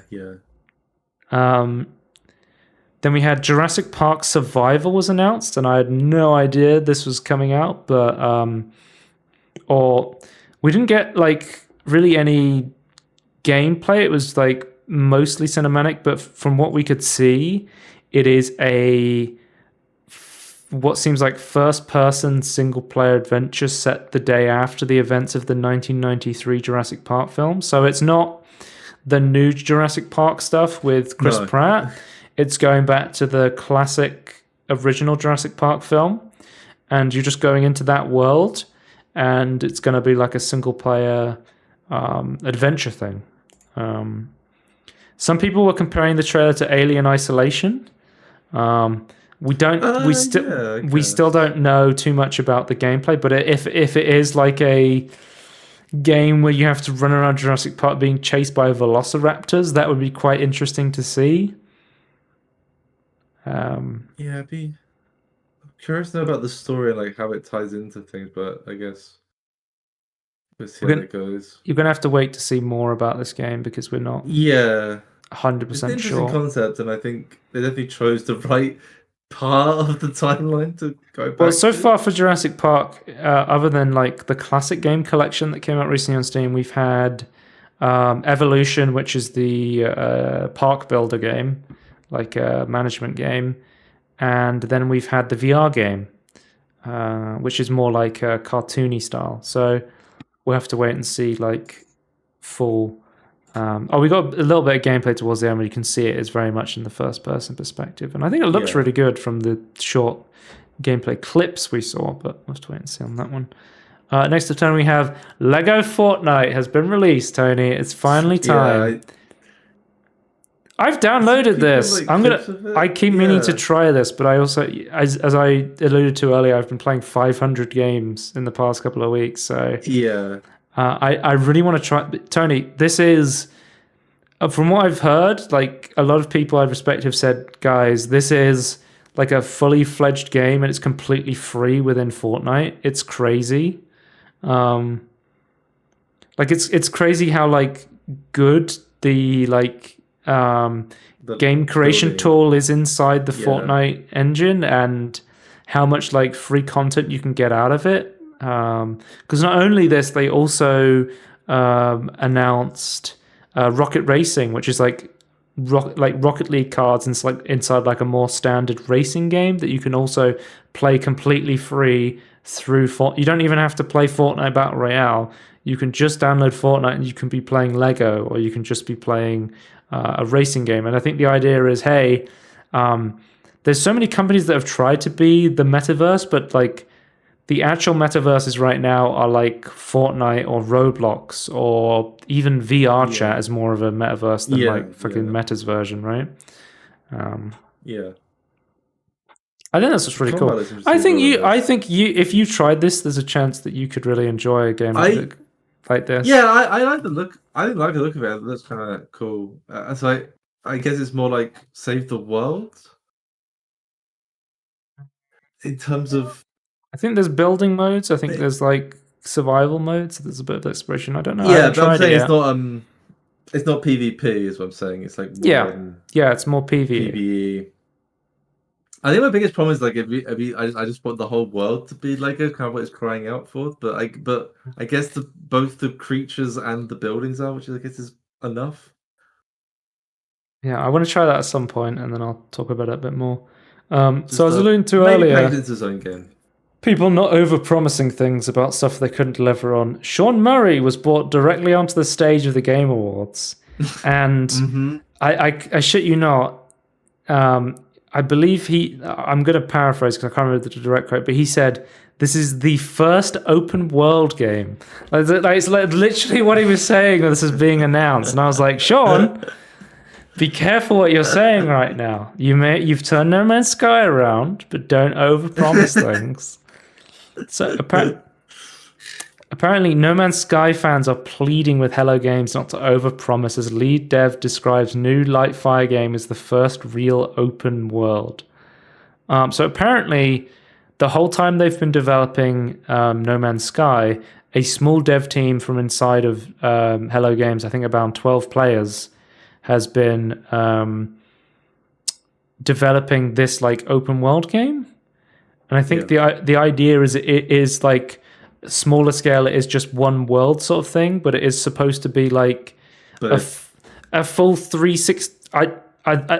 More in depth in the one I think world. It's meant to be like more of a complete one world sort of thing, to be the first quote unquote open world game, but we'll have to wait and see how that pans out. I guess it's medieval fantasy instead of sci-fi. Yeah, which I can get behind. I think it looks pretty cool. We'll have to wait for more stuff from this. I mean, because people are like, Sean, you've been working on No Man's Sky this whole time. What have you and Hello Games been up to? And he's like, well, we've released another game. It's called Light No Fire. It's the first open world game. Like, did everyone forget they made, the Campfire game? That was like a puzzle. They literally made the last Campfire. I will say like this, like I see a lot of DNA with No Man's Sky. Like it looks like they've reused a lot of technical stuff to like generate some of this stuff, but obviously with a completely different style. Yeah. So I'm wondering if like all the updates and things have like really helped this in any way. I'm curious to know. I think being how it's executed, this could be. This is another one we don't have full is. Information about, so we're just gonna have to wait and see. Like we saw building, you could like it makes sense. Like if you have a building system, like a base building. Next up, Tony, we have like a just out of nowhere one, World of Goo 2. So World of Goo 1 was like Mhm. one of the biggest games on was it like What, Xbox Arcade or something? arcade, or I think it was on the Wii like Oh, it was on the... eShop or something like that. It was like it was basically World of Yeah. Goo was one of the big first indie hit games, and it came Yes, yeah. out, I think they remastered it not that long ago. But just out of nowhere, they're like, "Oh yeah, by the way, we're making a new one." And yeah, it's been like a really long time between when they released this game in 2008 to when they released the new game. Yeah, what have they been doing? Don't know. I think so. That's my There's question. World of Goo Remastered is for it was done with Netflix. So that's for the phones. So Right. that was, when did that come out? Was that earlier this year? So earlier this year was World of Goo Remastered through Netflix. So they remastered it Right. for the phones, and now they're like, oh yeah, by the way, we're doing World of Goo. They have like an official webpage now, which is very much reminds me of like 2008, where they're very much like, oh, we didn't used to have social media back in the day. Here's our social media. If you've downloaded a game called World of Goo 2.exe, that is not our game. That could be a virus. You know. It's not much on it, I suppose, but yeah. But right now they're saying the platforms it's coming out on are undecided. So we'll wait and see how many different consoles and phones and stuff this will be coming out on. Then next up we have Usual June, which I thought looked quite interesting. It's being made by Finji Studios, or published and developed by Finji Studios. And I was like, oh, okay, what other games have they made? And I looked at Finji Studios, and they're listed as the publisher on big games like Tunic and Chicory: A Colorful Tale. But it seems this is their first listed game as a developer. So I don't know like how much they actually helped with the development of any of those like big games like Chicory or Tunic, because those are like really cool indie games. But I thought this one looked really interesting. I thought like because there's a gameplay at the end, and I thought it looked quite interesting. It was like exploration combat and some sort of like mystery mythical things going on. I thought it looked quite cool. But to see their first developed game, it's going to be interesting to see. The first Berserker Kazan, I thought this one looked really cool. It was like a hardcore action RPG. Why is it likely mature? You just never know, do you? Apparently, it's based on like an old franchise, the Dungeons and Fighter franchise. But the reason I highlighted this one was because I think the gameplay looks cool, but also I think it's got like such a nice blend between 2D and 3D graphics that you don't see very often, where they've actually found, they've got like that perfect balance between like hardline 2D drawing, but in a 3D environment, which I think is like such an underrated hard thing to do.